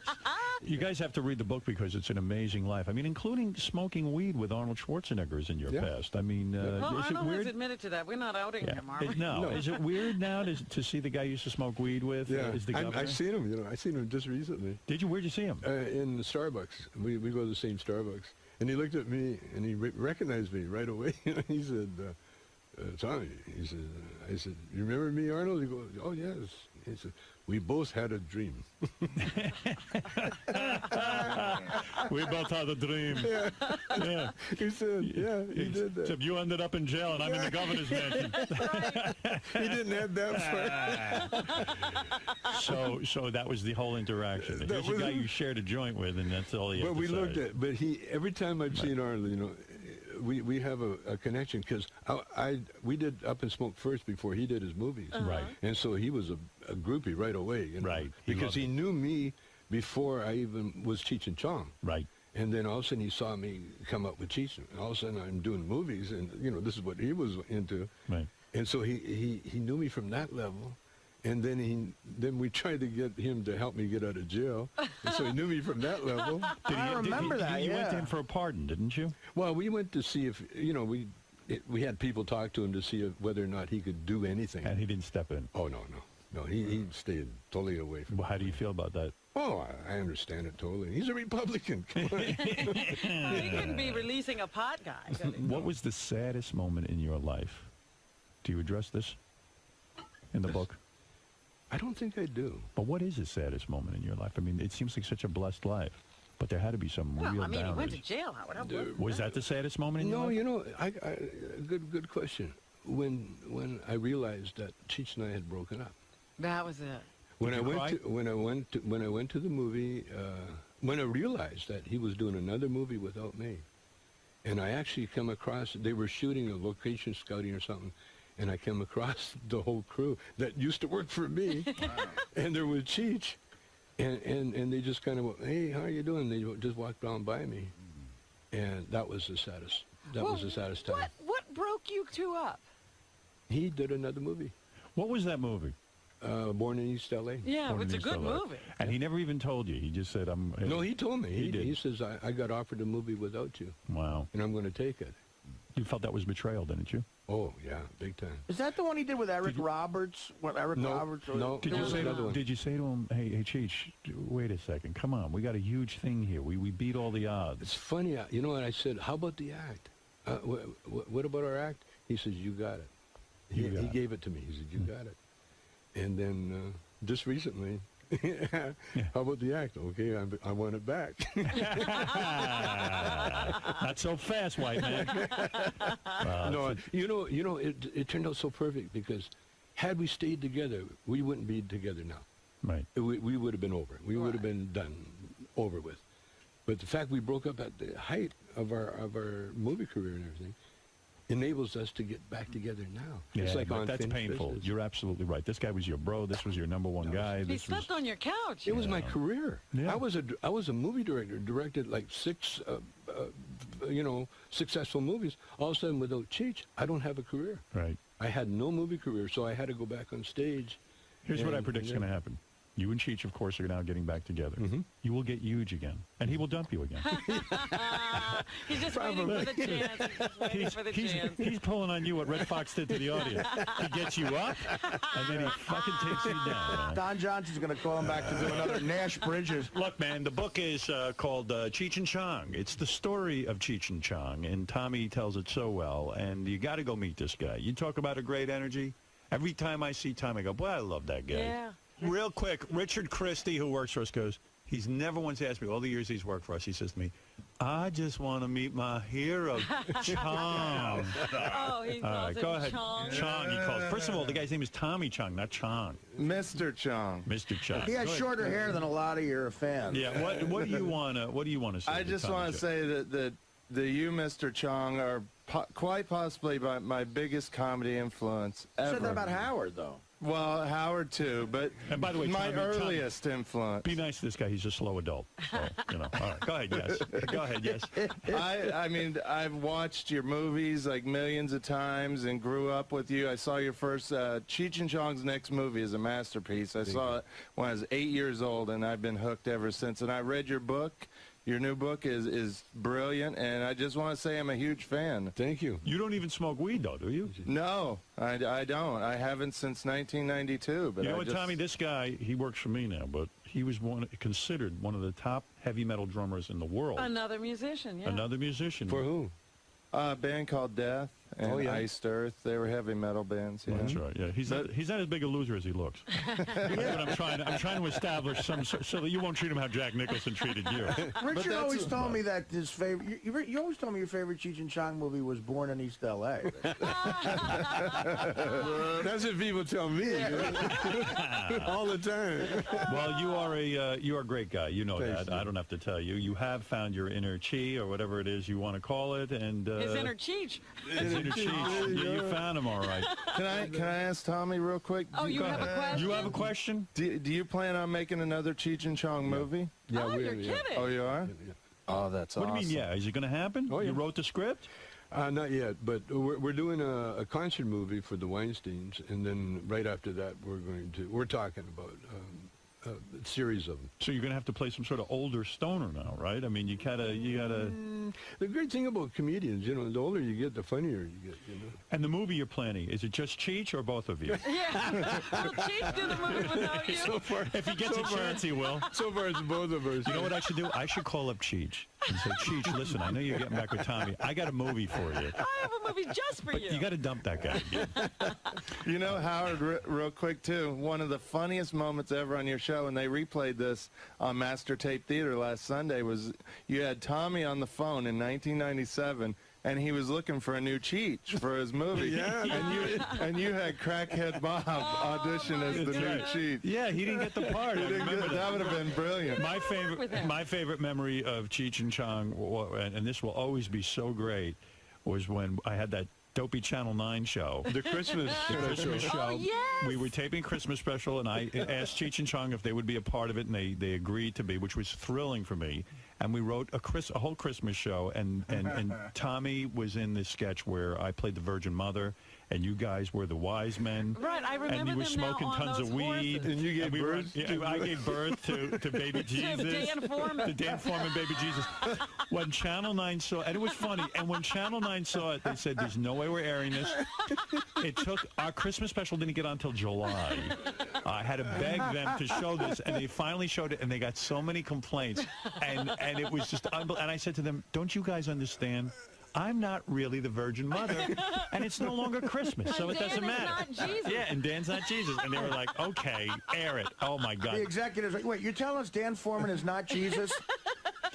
Well, all I know is, but I always thank you for that. And there's a million great memories in the book. Go read the book. I'm not kidding you. And go see Tommy Chong. And go to cheechandchong.com to get all the tour dates and everything for their reunion, which we will go to, right? Richard, we're all going. Absolutely. We should all go. Yeah, well, I'm going without Richard. Oh. No, I will go with you. At Radio City, that would be great. Tommy, great seeing you. Today. Thanks, man. Tommy, how'd it go, man? Oh, as usual, incredible. You've been coming on the show for years. What is it about Howard's show that you like doing? Well, Howard, it's Howard. There's no one else like him. But we've been around long enough to find that out. Everybody tries, but no one really even comes close. And Robin, see? Robin's always a plus. Well, that's part of his strength. Howard knows what makes him great. Cool. So it sounds like things are going really well for you, man. Incredible. You got the tour, you got the book. I think it's karma, I went to jail, and now it's payback. It's your turn now. Everything's happening, and it's crazy. Like I wrote the book, I had no idea we were going to do the tour. And after I wrote the book, I'm thinking, I need a good gimmick for the book. And all of a sudden, Cheech and Chong are back together again. And I got a book about Cheech and Chong, so it works out good. A live, brand new show. I'm trying to figure out which mic George is on. It's been so long, I can't remember. George, what mic? George is here. Hold on, wait. Hold on a second. Say something. Good morning. Good morning. Am I on? Yeah, I couldn't remember which. Good morning. How are you? I couldn't remember. Just fine. I couldn't remember which switch worked the microphone for your. And which switch am I? You're number 4. I'm number 4. Number 4. 1, 2, 3, 4. What a great voice. How are you, George? Iconic voice. When's the last time you were here? I think it's been more than 3 months. It's been much too long. And congratulations to you on many, many counts. Certainly on your upcoming wedding and the merger of Sirius and XM. There's another marriage. That's right. And congratulations to you on California allowing gay marriage and the fact that you and Brad are getting married. I already sent you. Did you get our gift yet? No, not yet. Yeah, okay. We've been out of town an awful lot. Oh, all right. Yeah, I'm a happy guy to be hitched to the guy I love with loving family and friends surrounding us. How much happier can one get? It almost became like like the biggest thing in your career, even bigger than Star Trek or Heroes. I'm telling you, the way the press covered it, we weren't quite prepared for that. We were just swarmed by that massive media coverage. Well, there's you, there's Ellen DeGeneres. Yes. And last weekend. Yeah, I mean, that's it. You know, here gay marriage went through, but they needed to put a famous face on it. And you guys were right there. You became the spokesperson. Well, you know, we're doing what we wanted to do, and our Supreme Court finally gave us, well, they said, you know, you guys have been living in sin for 21 years, so it's about time you made it legit. That's right. Might as well make you legal. Are you nervous? When is the wedding? It's the 14th of September. Okay. Next month. Did you get a marriage license yet? Oh, that's when we got that massive media coverage. I see. So we do have the license now. Now, when you get a marriage license, because I've been looking into this, you've got to. Oh, you haven't gotten yours yet? No. Oh, you haven't? No. Oh, even though it's been reported everywhere that I'm married. That's right. I don't know how the fuck that happened. I mean, there must be 5,000 reports I could play you about that I got married this weekend. And I wish everyone would calm down. Who cares if I'm married or not? I'm telling you this. I never saw such interest in a non-thing. Too many media outlets. Yeah. And they That's love what to get is. it wrong. Yeah. I mean, they had us already married, too. Is All we that did was right? get the license. Yeah, so you got the license. Did you have, like, you have to have a birth certificate? Oh, you do? Yeah. A driver's license? We didn't have to have our birth certificate, only our driver's license. That's it? And $70. You have to have a birth certificate? Oh, yeah. You have to have, there's 4 or 5 things you have to have from each column, and you have to match one of the columns. Really? Yeah, Not in California. You have to have a birth certificate, a driver's license. I've got to have my divorce papers. Oh, you're well, I want you to prove that. Yeah. You have to prove you're divorced. It's a whole fucking deal. I thought of a couple loopholes though for George. You could, I think, they just specify gays getting married, not 2 men. I think you could have said. No, they said marriage equality. But Every I person think you has- could have years ago gotten married and just said you guys weren't gay. You just were 2 guys who wanted to get married. No, you couldn't. What are you talking about? Yeah, you just say, look, we're not gay guys. We just want to get married. So when my question was, when you went down to the, City Hall. the city or wherever hall, you go. did you have any like thoughts like, wow, this could fuck everything up. This could mess it all up. Did you have any kind of trepidation? We were a little nervous, not because of that, but because it was, something that we hadn't expected to happen, and we were really excited about it. But How did then- people know you were going down to City Hall? Well, the press, I mean, this was the first day that marriage equality was going to start happening. I see. So the press was there in mass. And when we showed up, we were just, swarmed by them. We couldn't move. And then they asked, the mayor of West Hollywood was making a speech, and they asked me to make some comment at the same time, too. And so I said, may sweet equality live long and prosper. This is a big career move for you in a way. I mean, I never saw so much publicity. You're on fire. Do you think he's getting married just for his career? I think it's for Brad's career. I don't think so. Yeah, Brad's become a name now. I know. Mary Ann from Brooklyn, you're on the air. Good morning. I was going to congratulate you. I wanted to be the first caller, but I can't believe I was sucking into that. It was all over the post, the computer. People were calling me wherever I went. People said, I said, yeah, I guess. Barefoot on the beach. I knew it couldn't be at all. No. We first. Tell me, I would tell you when I'm getting married. I told you, we're having a family thing and a thing for our friends. So why did the Post print that? Why?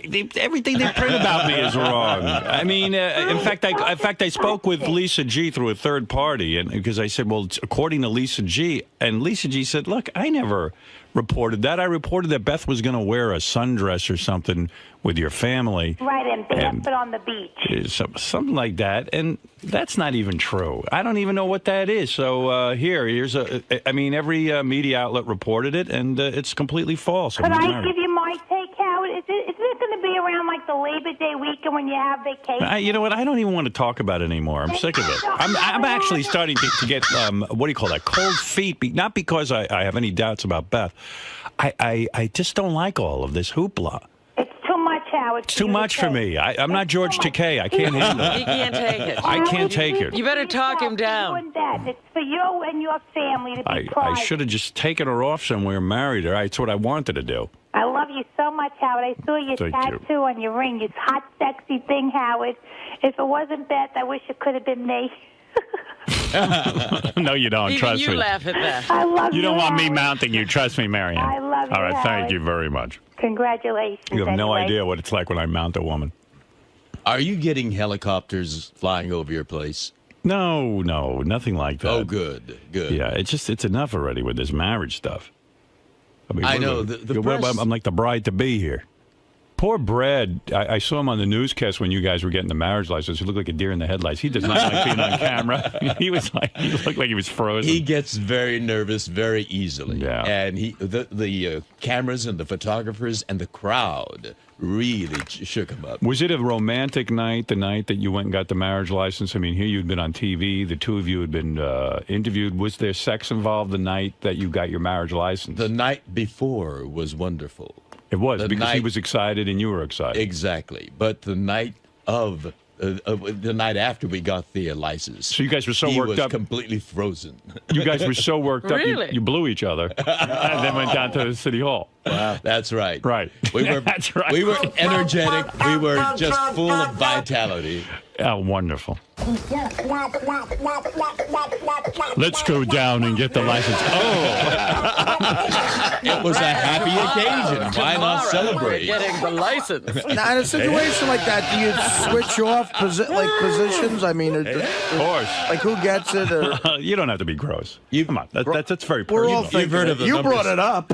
69. Well, you two blew each other and went down. I'm sorry. I'm You know sorry to what? get gross. Listen, George is not only in a gay marriage, he's in the gayest marriage. Well, That's I'm right. just curious. So you made love to Brad the night before you got your marriage license. And was it on a night you typically don't make love? Because I know you have set nights. Well, Sunday. Right. Sunday's actually it's the morning. Sunday morning. Is always. Always. No matter what. When you should be in church, you're fucking a guy. Well, I am in church. Sunday morning always, right? Sunday morning always. Right. And then this was not a Sunday, was it? No, it was I think it was a Monday. Monday. So right. So Sunday you had your normal sex. Right. And then Sunday night we did. And Sunday night you did because of Monday. Oh, so it was a double header. And Monday night, nothing happened. We were really we're exhausted. Oh, well, I could have gone.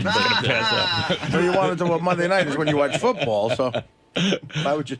Brad was all frozen up.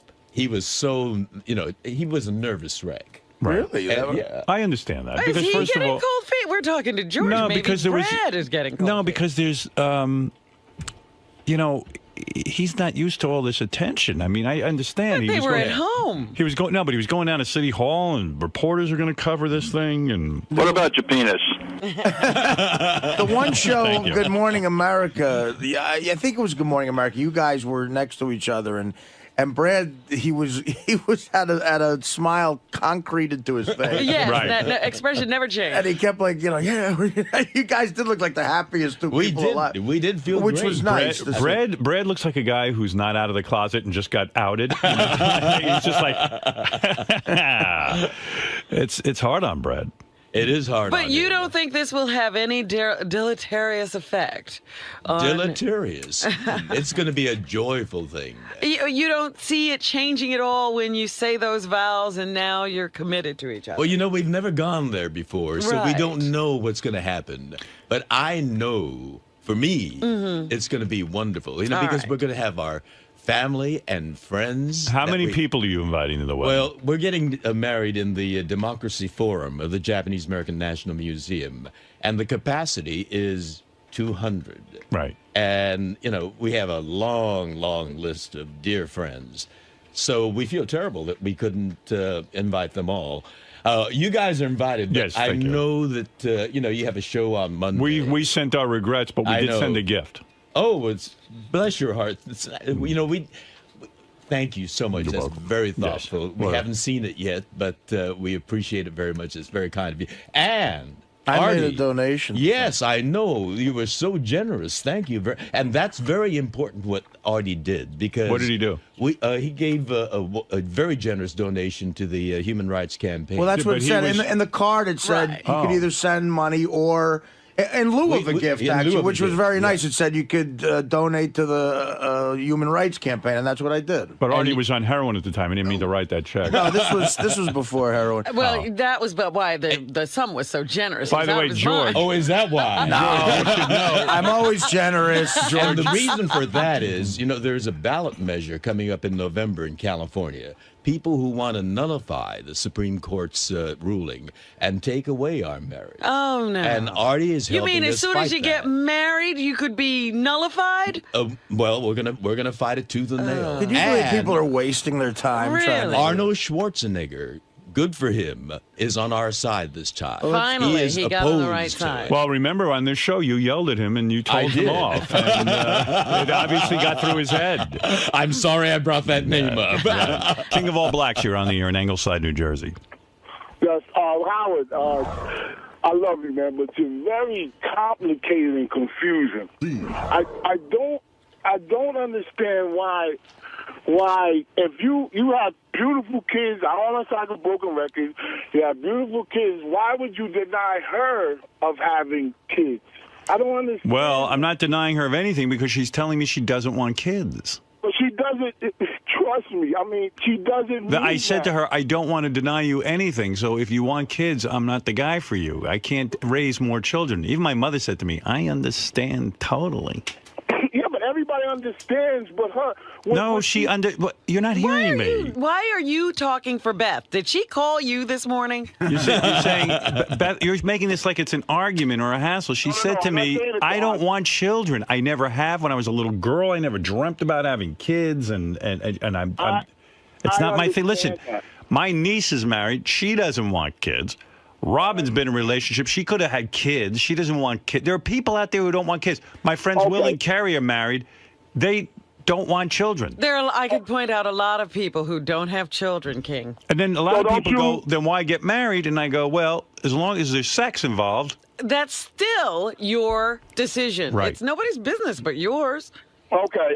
So you don't care about the resentment that her family's going to give you secretly. Well, I don't care about her family resenting me. I just care about It's her. still Beth's decision. They can't resent him. But do you honestly, can you have Beth come in and take the test? Yes, I will do that. Should I do that? I'll do that. Why would you do that? I mean, Because you it'd be good gotta radio. You have to trust your spouse. Oh, all right. Yeah, I won't do that. I trust my spouse. You better not. Where does it end? How many that you can make in a relationship? We'll have her in here every week. Beth said to me, if she feels like having kids, then she'll end the marriage. Right. Yeah, right. That's what she said. Yeah, right. Well, that's easier said. What do you mean, all right? Don't let love blind you. Listen, what she's saying is because I know how you might be. I perceive you as being kind of like subtly controlling a little bit, and like in the sense that she's gonna say what she thinks you want to hear. Right. Well, maybe so. But Let me tell him something. There are people who change their minds. That's one thing that can happen. She right now does not want to have children, and this is a fine relationship for her to be in. But there are also people who say, you know what, I want to be with this person so much, then I'll give up that dream because I want to be with them. Well, she's the first one. she told me last night she loves being with me. Right. As I was sitting there goofing on the Olympics. Well, obviously she loves being with you, and you love being with her, but she's still saying something that she thinks you want to hear. No, that's not necessarily the case. This is so King. silly. Just stop it.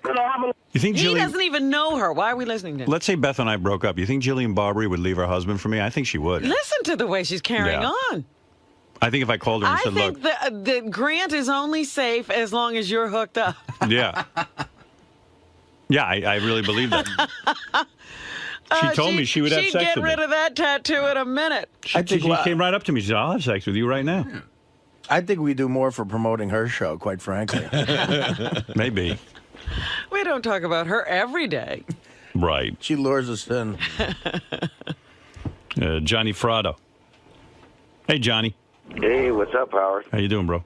I'm calling you to tell you I hate to agree with King of All Blacks, but I'm telling you, you're going to have kids. I'm not. I'm not like you, dude. Johnny, did your wife... wife... listen to me. What? I swear to fucking God, I swear, I did not have any intentions to have kids. Not the second time around. Right. Well, I got one and one in the oven. Well, why? But how did that happen, Johnny? You know what, Robin? I don't know. I mean, you know... You wear a rubber, you won't have kids. Doesn't he know that if you have sex with a woman, she'll get pregnant? What happened? Your wife started, like, browbeating you into it? No, this wasn't nothing discussed. You know what happened? I'll tell you what happened. She snuck up on me with sex, with no rubbers, with no nothing. She snuck up on me. Howard. Nah, you knew what you were doing. Absolutely. You wanted a kid. You were barebacking it, and you knew what would happen. Howard, never have I had sex and said, having a kid is the last thing that I think about. I'm a shallow man. Yeah, but Johnny, you let it happen. I did let it happen. Yeah. So that's you. That ain't me. But I'm telling you, but listen to what I'm saying to you. This girl is a rational girl. It's not the girl. Like Robin and I said the last time, it's the brain. It's the body. No, Johnny, this was you making a decision to... Johnny, you made the decision to have the kid. You put it in her and you came. Yeah, but I mean, that ain't me. I honestly didn't. I never once, while that was going on, did I think, oh, our kid's going to result from this. I know that's very retarded, but honestly, I never gave that a thought at the time. But Johnny, just because you never gave it a thought doesn't mean you didn't do it. She didn't trick you. Right, you wanted a kid. Rob, I'm saying, if you trust me, Johnny, if you didn't want a kid, if someone said to you, look, if you put your penis in this woman, your penis is going to fall off, you would wear a rubber every time. No, but I'm saying to you, yeah, but there was you knew what you were doing. In other words, if I put my penis in Beth without a rubber, you're taking a chance. Then I'm going, hey, okay, I want to have a kid. On some level, there's something in the back of my mind saying if that happened, that'd be a good thing. She wants a kid, I'm telling you right now. Well, you don't know this girl. She's too, because see the thing with the animals, like I told you, a long time ago, we had a dog, there was a dog, dog was the baby, everything was fine, dog was ask her where the dog is now, dog's in Iowa. The dog got shipped out? Oh, the fucking dog, talk about and the motherfucker turned on me. Because he thought, she didn't want him no more. The dog was the baby. She bought clothes for the dog. The dog had little feeties and coats and sweaters and all kinds of stuff. And I thought, okay, this is perfect. We just keep dressing this dog up. It'll stay little. There's the play. All of a sudden, down the pike, here comes a baby. Now here comes another one. Wow. You know what I talk about every day? Baby names. No. That's all we talk about. And you hate kids. I do hate kids. That's the fucked up part of this whole deal. I know. You're not even happy with your kids. No, I'm not. No, they've been a big disappointment to you. I raise them bad. That's what the problem is. I raise them. You're not a good father, right? I'm a terrible father. Right. Well, I buy them a lot of shit and everything, but they want to talk to me and stuff like that. Yeah, what's up with that? I know. I'm in therapy. I had to learn how to talk to my kids. Buy him someone to talk to. Listening to all this. I'll tell the little kid, go talk to Johnny. He's closer to your age. You know what I mean? You have a lot more. Poor Johnny. He likes you. Why, Johnny's in the room now playing. They fight over Guitar Hero. I had to go in there yesterday and tell him, okay, both you motherfuckers, shut that thing off. Johnny's 29. He's 7. 29 and 7. That's an age spread. I'll tell you, Johnny, I don't know what... And play Guitar Hero. I don't know what you're doing with your life. I'm trying to figure it. I'm trying to save your life right now. Well, you are. I'm telling you. I'm not having kids. Beth, I'm telling you, Beth is. You can see just from pictures of her how she is a very. I'm telling you, it's coming. So then we shouldn't get married. No, But this is Johnny saying this. I know. Johnny's ruining it. Sure. Nail Jillian Barberie when she gets to the wedding, not before the wedding. Not after, before the wedding. Right. All right, listen. You get your revenge in advance. Johnny, I got to move on, but thank you for the call. You know, Howard, listening to this discussion, it makes me so grateful I'm gay. You're not kidding. It eliminates a lot. We can have sex and not have that anguish at all. I have a gay friend who once said to me, he goes, "Oh, man," he goes, "if I was heterosexual, things would be so much less complicated." I go, "No, just the opposite." Really? Yeah. There are no accidents in gay sex. No. Anything goes. You'll be fine. No babies involved. It's the way God meant it to be. Well, I don't know about Gay. Babies would be at our choice. that. That's right. That's So- what I'm saying. You can't Right. accidentally do it. No, no, no. Will and Jason had a bachelor party over at Rick's Cabaret at on Thursday at noon. Yeah. They say Sal goes over there for lunch every day. Like he's like a regular at Rick's Cabaret. That's where he has lunch? Well, they said he's so regular there. Like when he walks in, he's like, "Oh, hi." Like he'll walk up to her, go, "Hi, how'd your engagement party go?" Like he knows personal stuff about the girl. Right, Gary? Didn't you tell me like when Sal walks into Rick's Cabaret, like They said he's like Norm from Cheers. Everybody knows him, and they said he walked up to a waitress and was asking her about her family vacation. Hi, Sal. He's her hi, emotional Sal. friend. You go, "Hi." Gary said like he left the bachelor party. Sal was still there. Like how many hours did Sal clock in? I didn't go to the bachelor party because I had my kids with me. So the bachelor party started a little bit after 12. I needed to call Sal. I called him at 6:20 on his cell phone. Nobody answered. I called him at home at 6:30. His wife answered. She said he was still at the bachelor party. And he called me back at 7:30. He goes, "Yeah, I just got on the train." So he'd been there for 7.5 hours. And I heard he told his wife the party started at 2, so he could squeak a few more hours out. Let me ask you something. Where were the bachelors by 7? He left at 4:30. Well, dude, what do you do there for 7.5 hours at Rick's? It's like anything else. When you're having fun, time just flies. Right. Yeah. You know, You didn't realize what time it was. No, I thought it was like 4 o'clock. I had no clue. Back in the old days, I used to do 7-8 hours at the strip club. Used Did to you hang out. really? Sure, right. Isn't it wonderful? Yeah. Isn't it wonderful? But yeah, I don't know what I've only been to Rick's about 3 times for lunch, and when I go there, I'm very personable. It's important to be nice to people. And 3 times you know about a girl's family vacation? What do you go in the back room or where? No, I don't do that. You don't go in the back room. Can't afford it. Can't afford the back room. No. Yeah. But it's a good time. Do you and, have one girl that you're really into over there? No. You're into them all. You don't have a Rick's wife? No. When you're married, any girl is good. Right. Lisa G is here. Lisa G from Howard 100 News. What Lisa. a weekend. Yeah. Lisa, what's going on? Oh, I don't know where to start, Howard. There's so much stuff. You know, you talked about Jason and Will's bachelor party at Rick's Cabaret, but what you neglected to mention was that Ronnie the limo driver paid a dancer to give a lap dance to John Hine. Mm-hmm. Well, this dancer, Avalon, is now $20 richer without having to do the lap dance because John refused. Yeah, John's like way into his wife and no lap dance, no He takes his masturbating. marriage seriously. yeah, he really does. And he's like, he never masturbates. He only has sex with her. I don't buy You know, that. Tom used to say that too. Remember Tom Yeah. Chiasano gave up masturbation because he thought it affected his marriage? You know, I think people are still afraid to admit they masturbate. And, you know, like, You're decided. telling me you think John Hine does it and doesn't say? I know he does it. Oh, okay.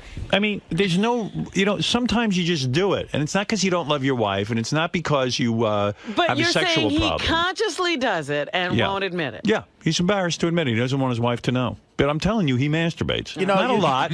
I mean, I jerk off, like, if Beth's out for the night and I got some porn. Like, I told you I watched Strap on Sally the other night. And I'm not ashamed to admit it. And I had sex by myself. I think one of the major influences you've had on society, without question, this is all you, as far in my head, and it's a positive because it's more honest, is being okay with admitting to masturbating, watching porn, like, the small penis thing. Like every guy, it's just liberating. Politicians aren't doing it, Well, the though. fuck politicians, but I'm Hey, saying but can I tell guys you in something? general. But it's right. It's odd now since Howard became sort of a big star that a guy isn't willing to admit that you masturbate, and John clearly is. I know a couple other guys who say I never masturbate. How's it true? It can't be. John loves this show And I would assume would only be honest. Right. Now, some guys don't want to tell their wives that. You know, some guys don't want to admit it. You know, even all the years I was married, like I'd come on the air and talk about jerking off, and then, you know, even my wife would say to me, "Gee, did you really jerk off?" And I'd go, "No." Oh, you wouldn't admit it at home. I wouldn't admit it to her. And like, you know, and like I decided now in my new relationship, I'm honest. I tell Beth, I beat off. I beat off. Yeah. I did. You were out, and I beat off to Strap-on Sally. Creates an even admit that it's to Strap-on Sally. And she goes, "I want to see Strap-on Sally." And I said, "No, because you're going to think I'm disgusting." I mean, really. And, Well- you know, because I know she's going to be like, "Oh, those girls are so gross." Meanwhile, it's Carmen Levana and all these girls, and they're hot. That's nice of her, because maybe she wants to watch it to see Well, what turns you on. sometimes we are shocked at what you think is hot. I know. You guys don't get it. They just don't get it. But Chicks hate anyway, when you like a filthy broad. Right. Like a... but everyone masturbates, and everyone has sexual needs. John, get in here and defend yourself. Hey, Robin, What? like you masturbate now that Jimmy's not with you, right? Well, I masturbated during. You did? Even Lisa G masturbates, right, Lisa? Not now. No? Why? Just, I don't know. I think it's a phase I'm going through. See, I don't believe that. You're and John, abstaining from pleasuring yourself. and John, I believe that you turned down the dance, and that's great. But I do believe you masturbate, and I think you're embarrassed to admit it. Why? I don't know. Because you are. Something you don't want your wife to know. admit it, Why? you're embarrassed. Because you don't want her to think you don't love her or something. Like it would be like almost like cheating on her. Not at all. You're thinking about other women. Not at all. There's no way you haven't relieved yourself at some point or another. Your wife's on the rag or something, and you just go, you know what? I got to jerk off. I've got no reason to tell you otherwise. Like Artie was saying, especially on this show, right? The last thing you want to do is start lying about stuff like that. I say you've done it. Okay. And I don't care. And I think you're sticking to it now, and very much like a John Edwards kind of thing. Are you saying you never did? No, I have, but not. I can't. What I said was I can't remember the last time that I have. They do say, however, and John suffers from diabetes. Diabetes is supposed to affect a person's sex drive. That is true. So do you think your sex drive has been sort of quieted? I think so. I think it definitely has had an effect. Because I know with me, I'm constantly hard and constantly, you know, having sex. I mean, I have to. If it's not with Beth, with myself. I mean, I need it. Sometimes he just knocks himself down. Yeah, I mean, I had sex with Beth yesterday morning, and then I was in the afternoon. I said, I want to take a nap. Maybe I should go jerk off. You know, I mean, all of a sudden, I go, man, I'm 54 years old. This can't be right. I'm actually annoyed by it. It's like one other chore you have to do because I know. Well, no, listen. You feel it coming on. You go, look, there's no broad around. You're not dating somebody. You're alone. It's a Tuesday night at about 10. You had your shrimp fried rice. And it's you like, you know don't what? want to go out. I know for a fact I am not going to be worth anything in a conversation until I jerk off. And I know George Takei, as great as he is, the greatest actor as he is, I know he has to do it too because Brad does not give him the amount of sex he would even like. Well, that's right. But I was thinking, you know, with age, it'll probably wane. But after hearing Ernest Borgnine, I know that that ain't going to happen. How old are you Give us now? relief. I'm 71. Yeah, and you're saying you're still jerking off. Oh, right? yeah. Wow. Now, did well, Brad I mean, if get it's just upset? Sunday. What, sorry, George? If it's only Sunday, you know. Right. There's Monday, Tuesday, Wednesday, and Thursday. How can you marry, honestly, can I say something serious? Yeah. How can you marry Brad if, now I'm just throwing this out there, he gives you sex one time a week. It's not like you guys are in a marriage where you're going to have children or anything like that. Yeah. So if there isn't any sex, what's the point in getting married? There's dignity. Yeah. No, I understand all the gay rights issue. Right. But He's talking about the choice. I'm saying, why are you even with Brad? I love him. You love him, but sex one day a week, I mean, that's just got to be miserable. Well, you know, there's cuddling, too, in between. And you know, Brad is a good, decent, loving, caring guy. And he's a detail-oriented guy. He takes care of. But don't you feel like saying, Brad, don't, What do you mean don't bogart that cock. Yeah. But what do you mean he takes care of you? Emotionally? Well, you know, the first thing in the morning, he brings me a pot of green tea. All And right. he does. You could get a houseboy to do He's that. like a every morning. geisha. Yeah, you could get a houseboy to do that. That's true. But go ahead. You know, it's different. You know, when you hire someone to do it, it's a hired person doing it as a job. I got to admit, I would like if Beth brought me some tea. That would be nice. But she's having sex with you. That's right. So that makes up for a lot of other More bullshit. regularly, yeah. Right. Well, Oh, absolutely. You know, and when you come to a point in life where you get used to a person. You know, there's. But did you ever say to him, "Don't you want me more than one day a week"? Well, we cuddle. But I mean, you got a big, thick, gay heart on. It happens, and that's when I take a shower.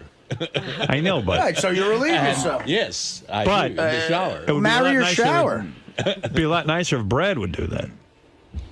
Yeah, it would be. It would be. But you don't see anything wrong with your relationship. Why are you bringing this Well, up? wait a second. Have you ever sat down with Brad? I mean, in a serious way, and said, "Hey, Brad, I love you.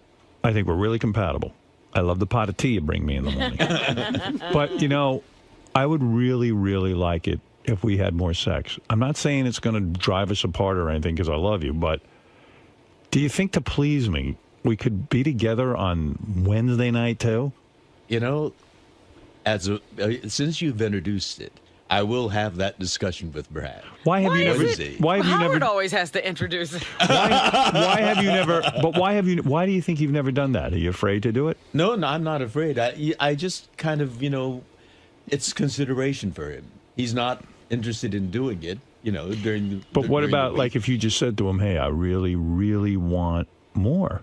Well, you know, he gets very tense and intensely involved with, you know, he's my manager and he takes care of the books and he takes care of the bookings. Oh, so he's fucking you one way or the other. What you should do is you should sit down with him and say, "Listen, if you were doing this enough, I shouldn't even be able to sit down." Like the fact that I'm able to sit down without writhing in pain means we're not fucking enough. What is your point, though? I don't understand. Well, he's exhausted.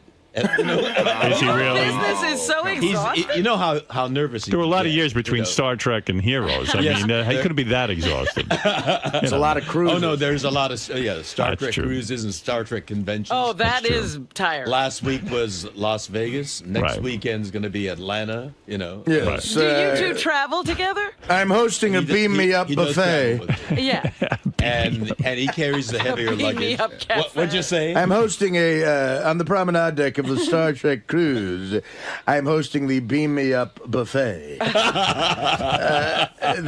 Artie, vaporized vegetables. Do you ever put on? I want to invite you to the next Star Trek cruise. I would love it. Do you ever try to seduce him, like by wearing a sexy outfit, or like, you know, like on a Wednesday night, put on something like just a kimono? like a policeman? I don't. You know what I do is on this is Sunday Officer mornings, Sulu. Bend over. I do my workout with the free weights. Take a shower. Free weights. And then I lean on the doorway and say, "Hey, big boy." It's time. Holy have shit. some fun? Yeah.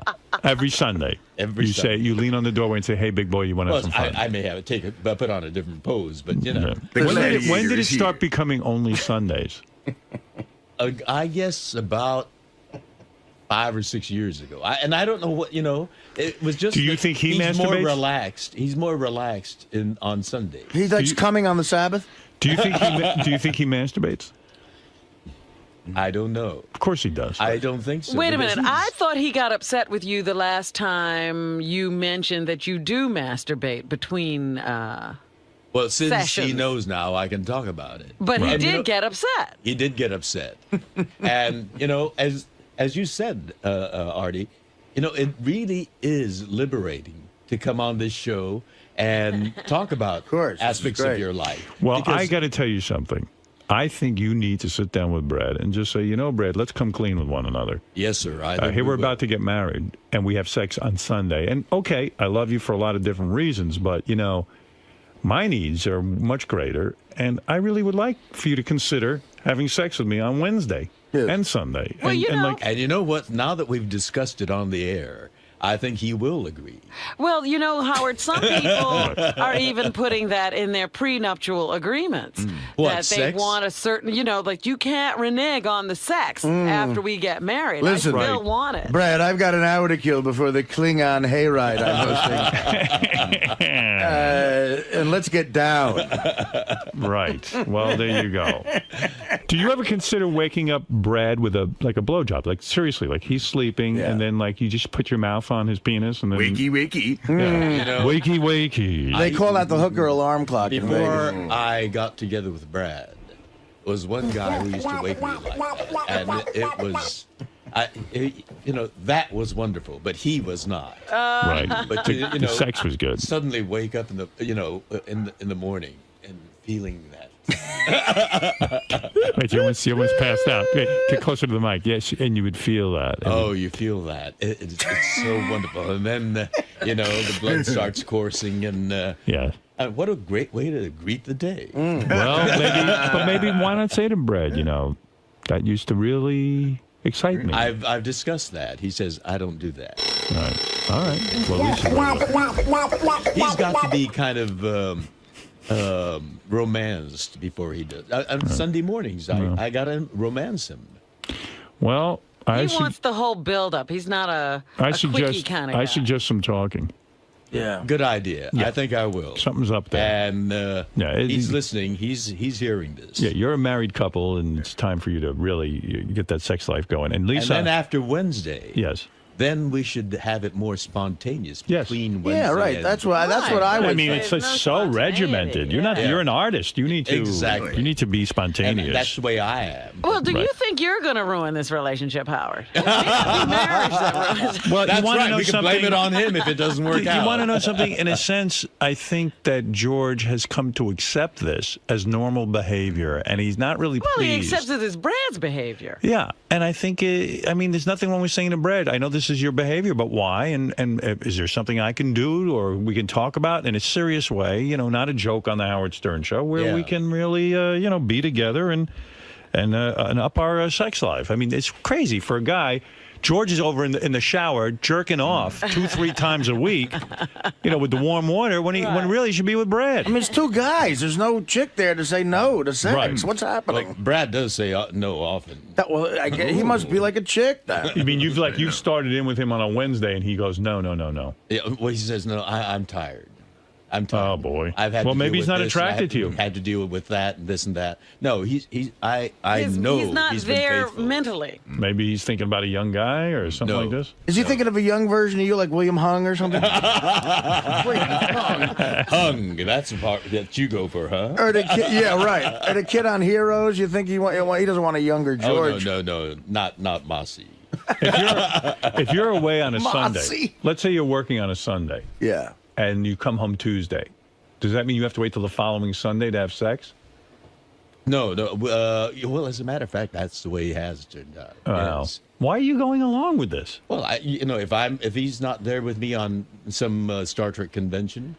Yeah, I mean, why on Sunday? I do it in the shower. Yeah, but I mean, why on Sunday? Is it okay? Because Sunday's a day when he doesn't have to deal with email, telephone calls, and all these other... that's bullshit. That's what he tells me. Yeah, well, he's full of it. Have you ever been approached at a Star Trek event by a gay fan who wanted to bed you down? I have. Really? I have taken advantage of it. This was before. Really? Oh, you have taken advantage. Oh, that's yes, great. Good for you. And some interesting women, too. When I was, and you were still maintaining that facade. Oh, so you had a lot of sex with women? Not a lot. Really? But Wow. selective. Right, some hot ones. Nice. And Lisa, I don't believe you're not pleasuring yourself, but that's your business. Now, what did you're just going through a phase, you say? Yeah, I think so. What's that? You don't know what that noise is? You know. What's that? Lisa, admit, how many times have you had me? And your thoughts? Yeah.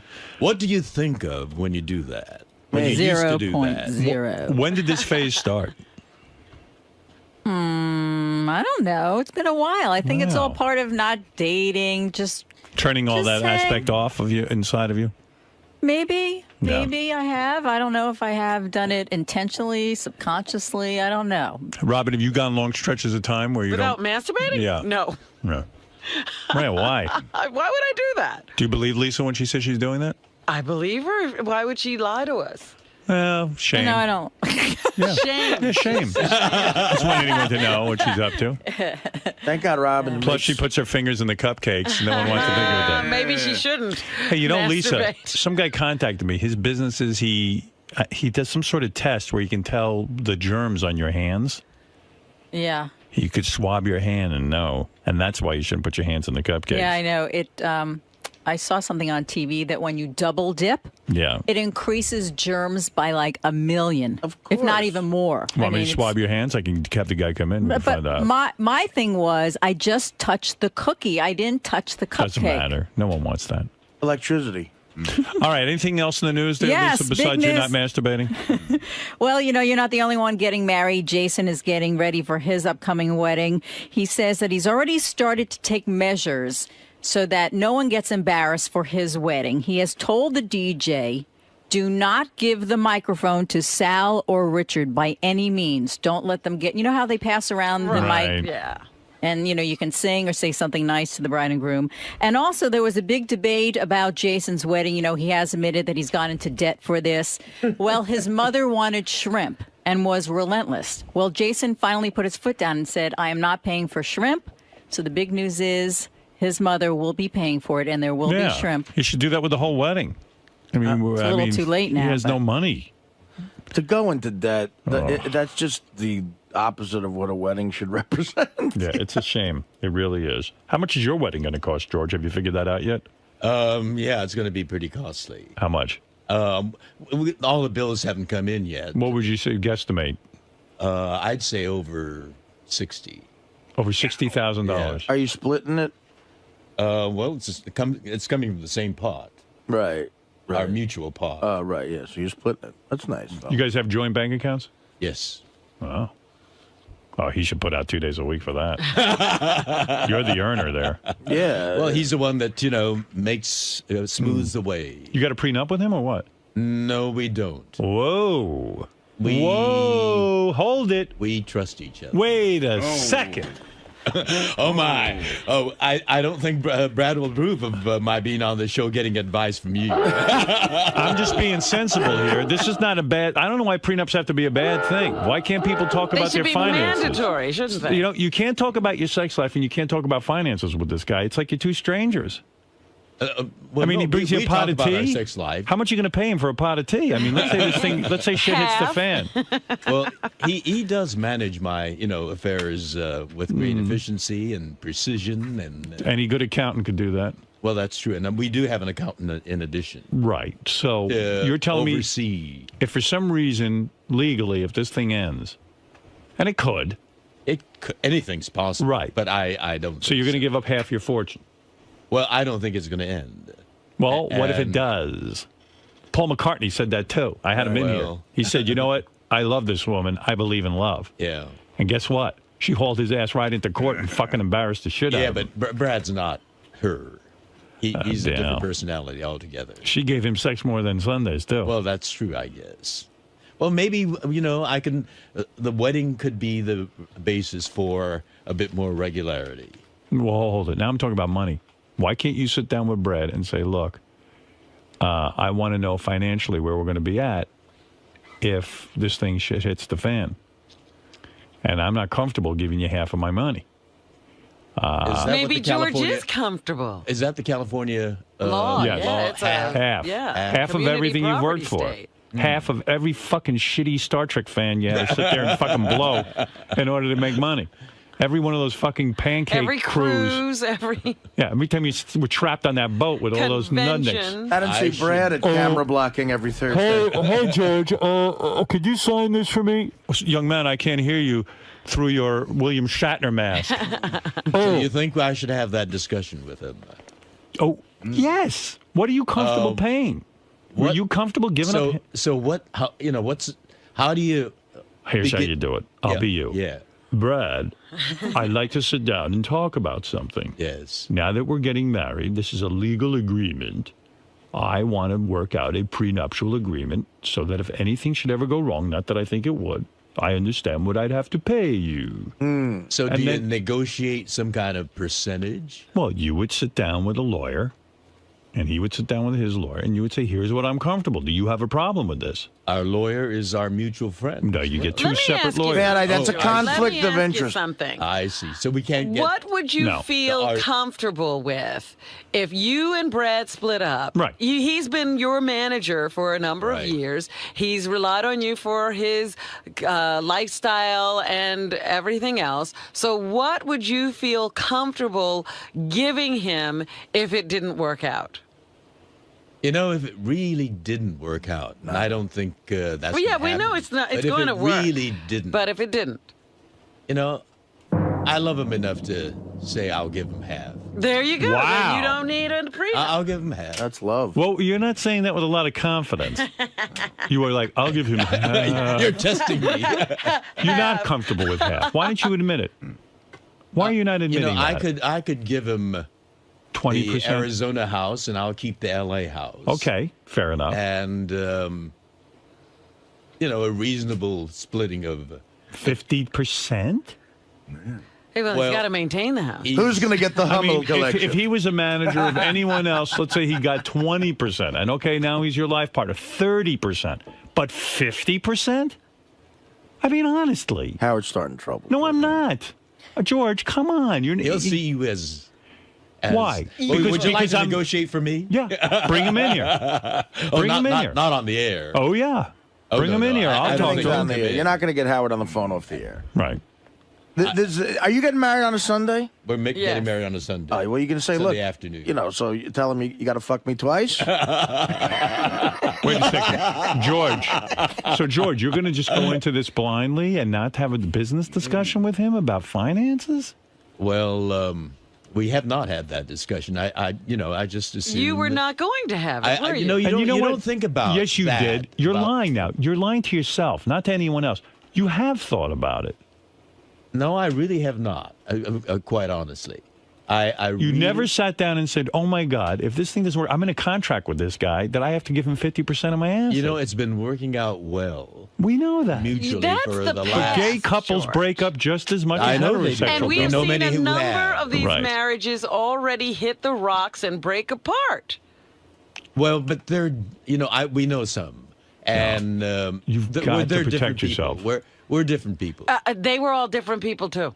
All right, can I say Well, something? I'm going to give you a worst-case scenario. Yeah. You get sick. And I don't mean the kind of sick like a cold sick. I mean you're sick. There are hospital bills or things like that. Yeah. You're not the George Takei, the vibrant guy. Right. Brad loves you. He's with you, this and that. But I know he will be. Yeah, but you know what? Turns out he starts fucking around with some other dude. Just behind your back because, he just needed sex and you're not available to him Yes, anymore. like the John Edwards. Right. And all of a sudden you find this out, you become incensed and say, I don't need this fucking aggravation. You and Brad break up. Now, on top of it, not only is he humiliated It's you, hard for me to visualize that okay, scenario. but let's say it happens and people are human, it can happen. Now you're writing him a check for 50% of your assets and giving him half of your homes. And What the are you doing? And the new guy is fucking's in half of the home with him. Right. Well, it sounds like George would write that into the prenup George? anyway, that he's giving him the Arizona house. Yeah, fine, George. What am I saying something here that's outrageous? Yes. No. Hold it. This is between me and George.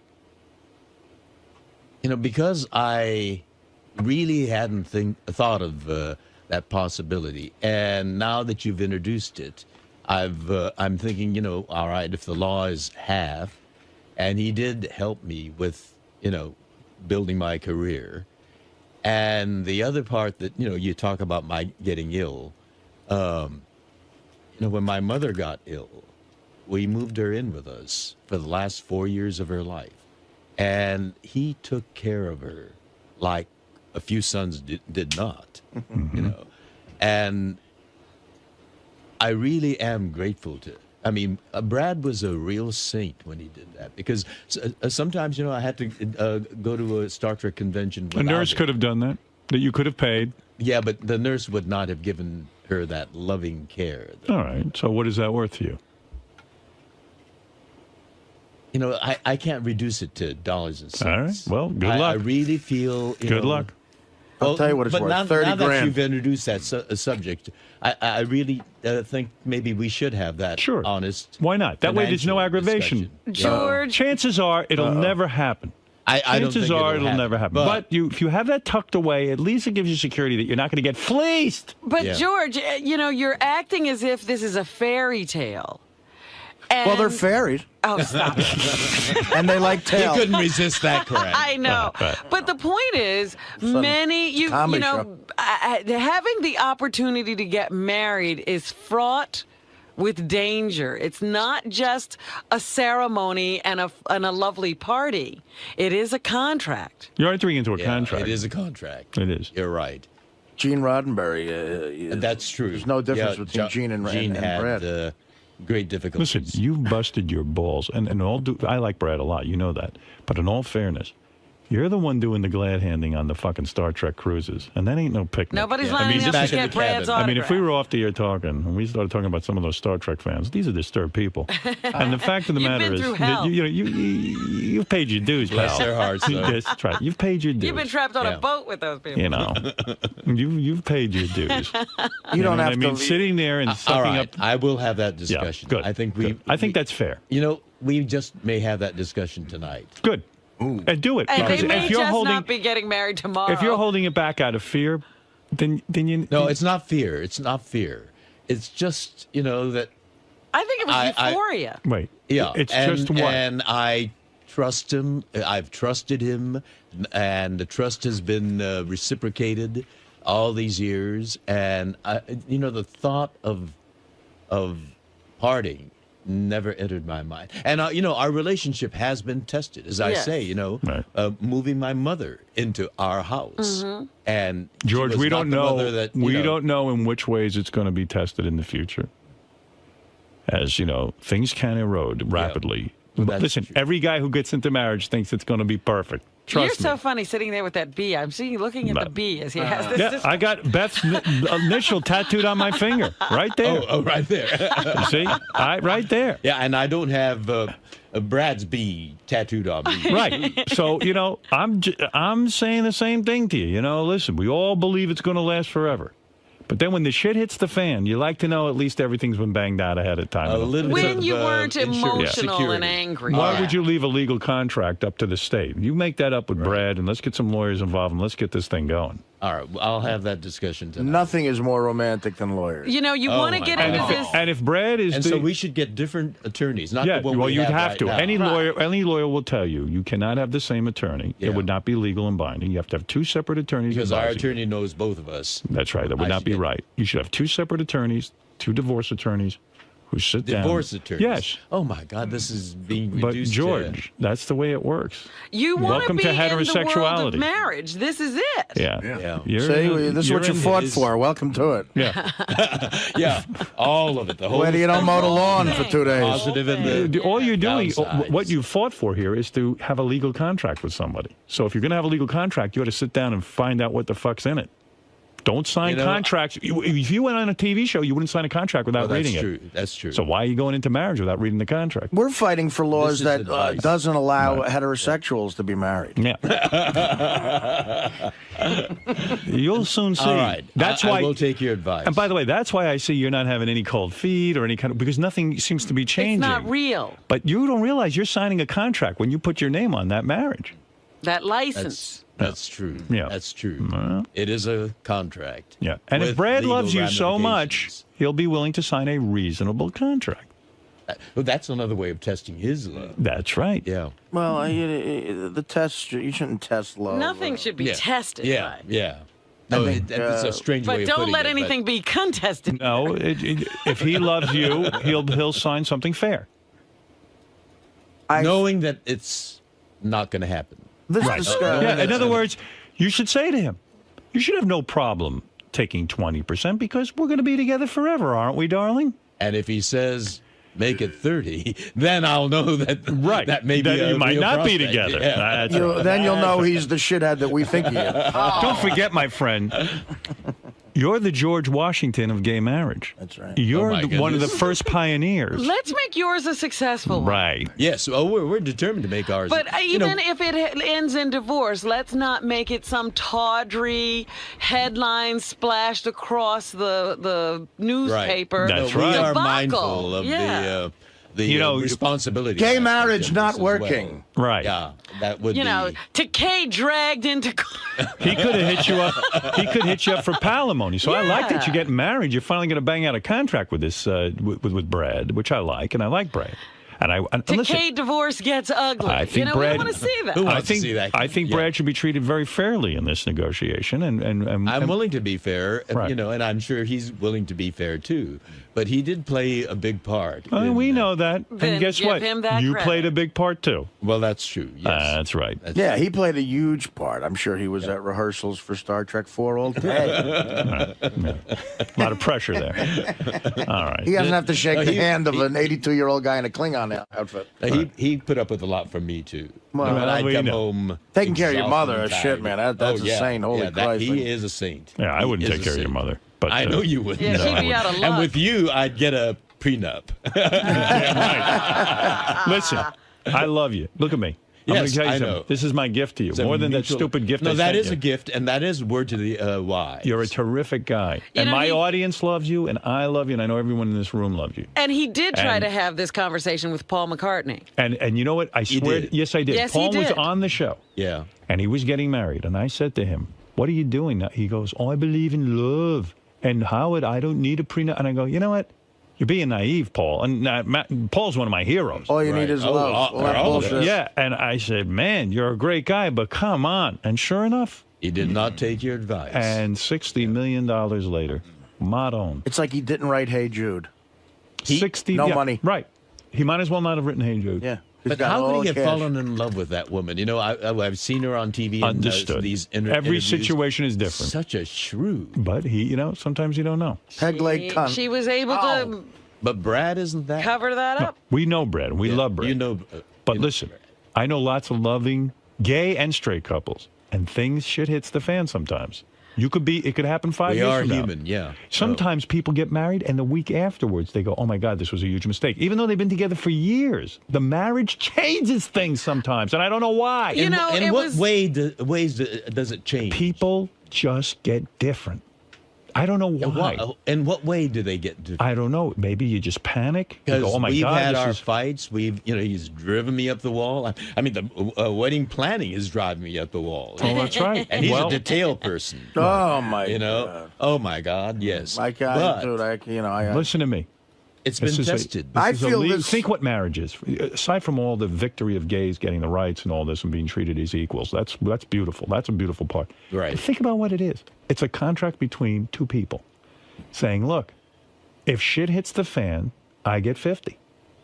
That's it. No, I hear That's you. what it is. I hear you. When you I boil hear it down, why be married? It's to give the other person security. So Brad's saying to you, "Give me my security." Okay, I'll give you so much security, but not everything. See? Brad, are you listening? I think I got to tell you, I think this conversation that Howard's suggesting will end your relationship. Well, then so be it. If Better that now. happens, I want my fucking donation back from that fruity charity. All right, well, fair enough.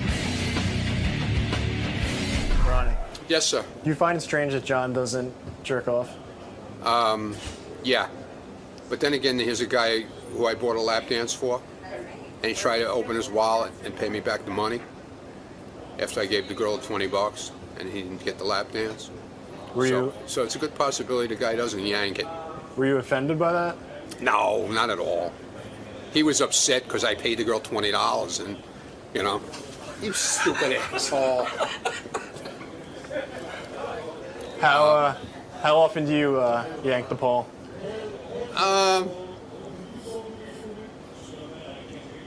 Not that often anymore. I don't have to. Oh, look at you, fucking ladies man. No, it's been a while. Actually, it's been a while. Over a month? No. Couple of weeks? Couple of weeks. Sal, do you find it strange that John Hine would turn down a lap dance? Yes, I do. I mean, I don't get it. I mean, the guy's a multimillionaire. He's on the Howard Stern show. You know, he's one of those guys that tries so hard to be out of that. He tries so hard to have a reputation of not masturbating and not messing around with girls. He's the guy you're going to find in a brothel in the South Bronx with 4 girls, you know, the jacuzzi running, probably some duct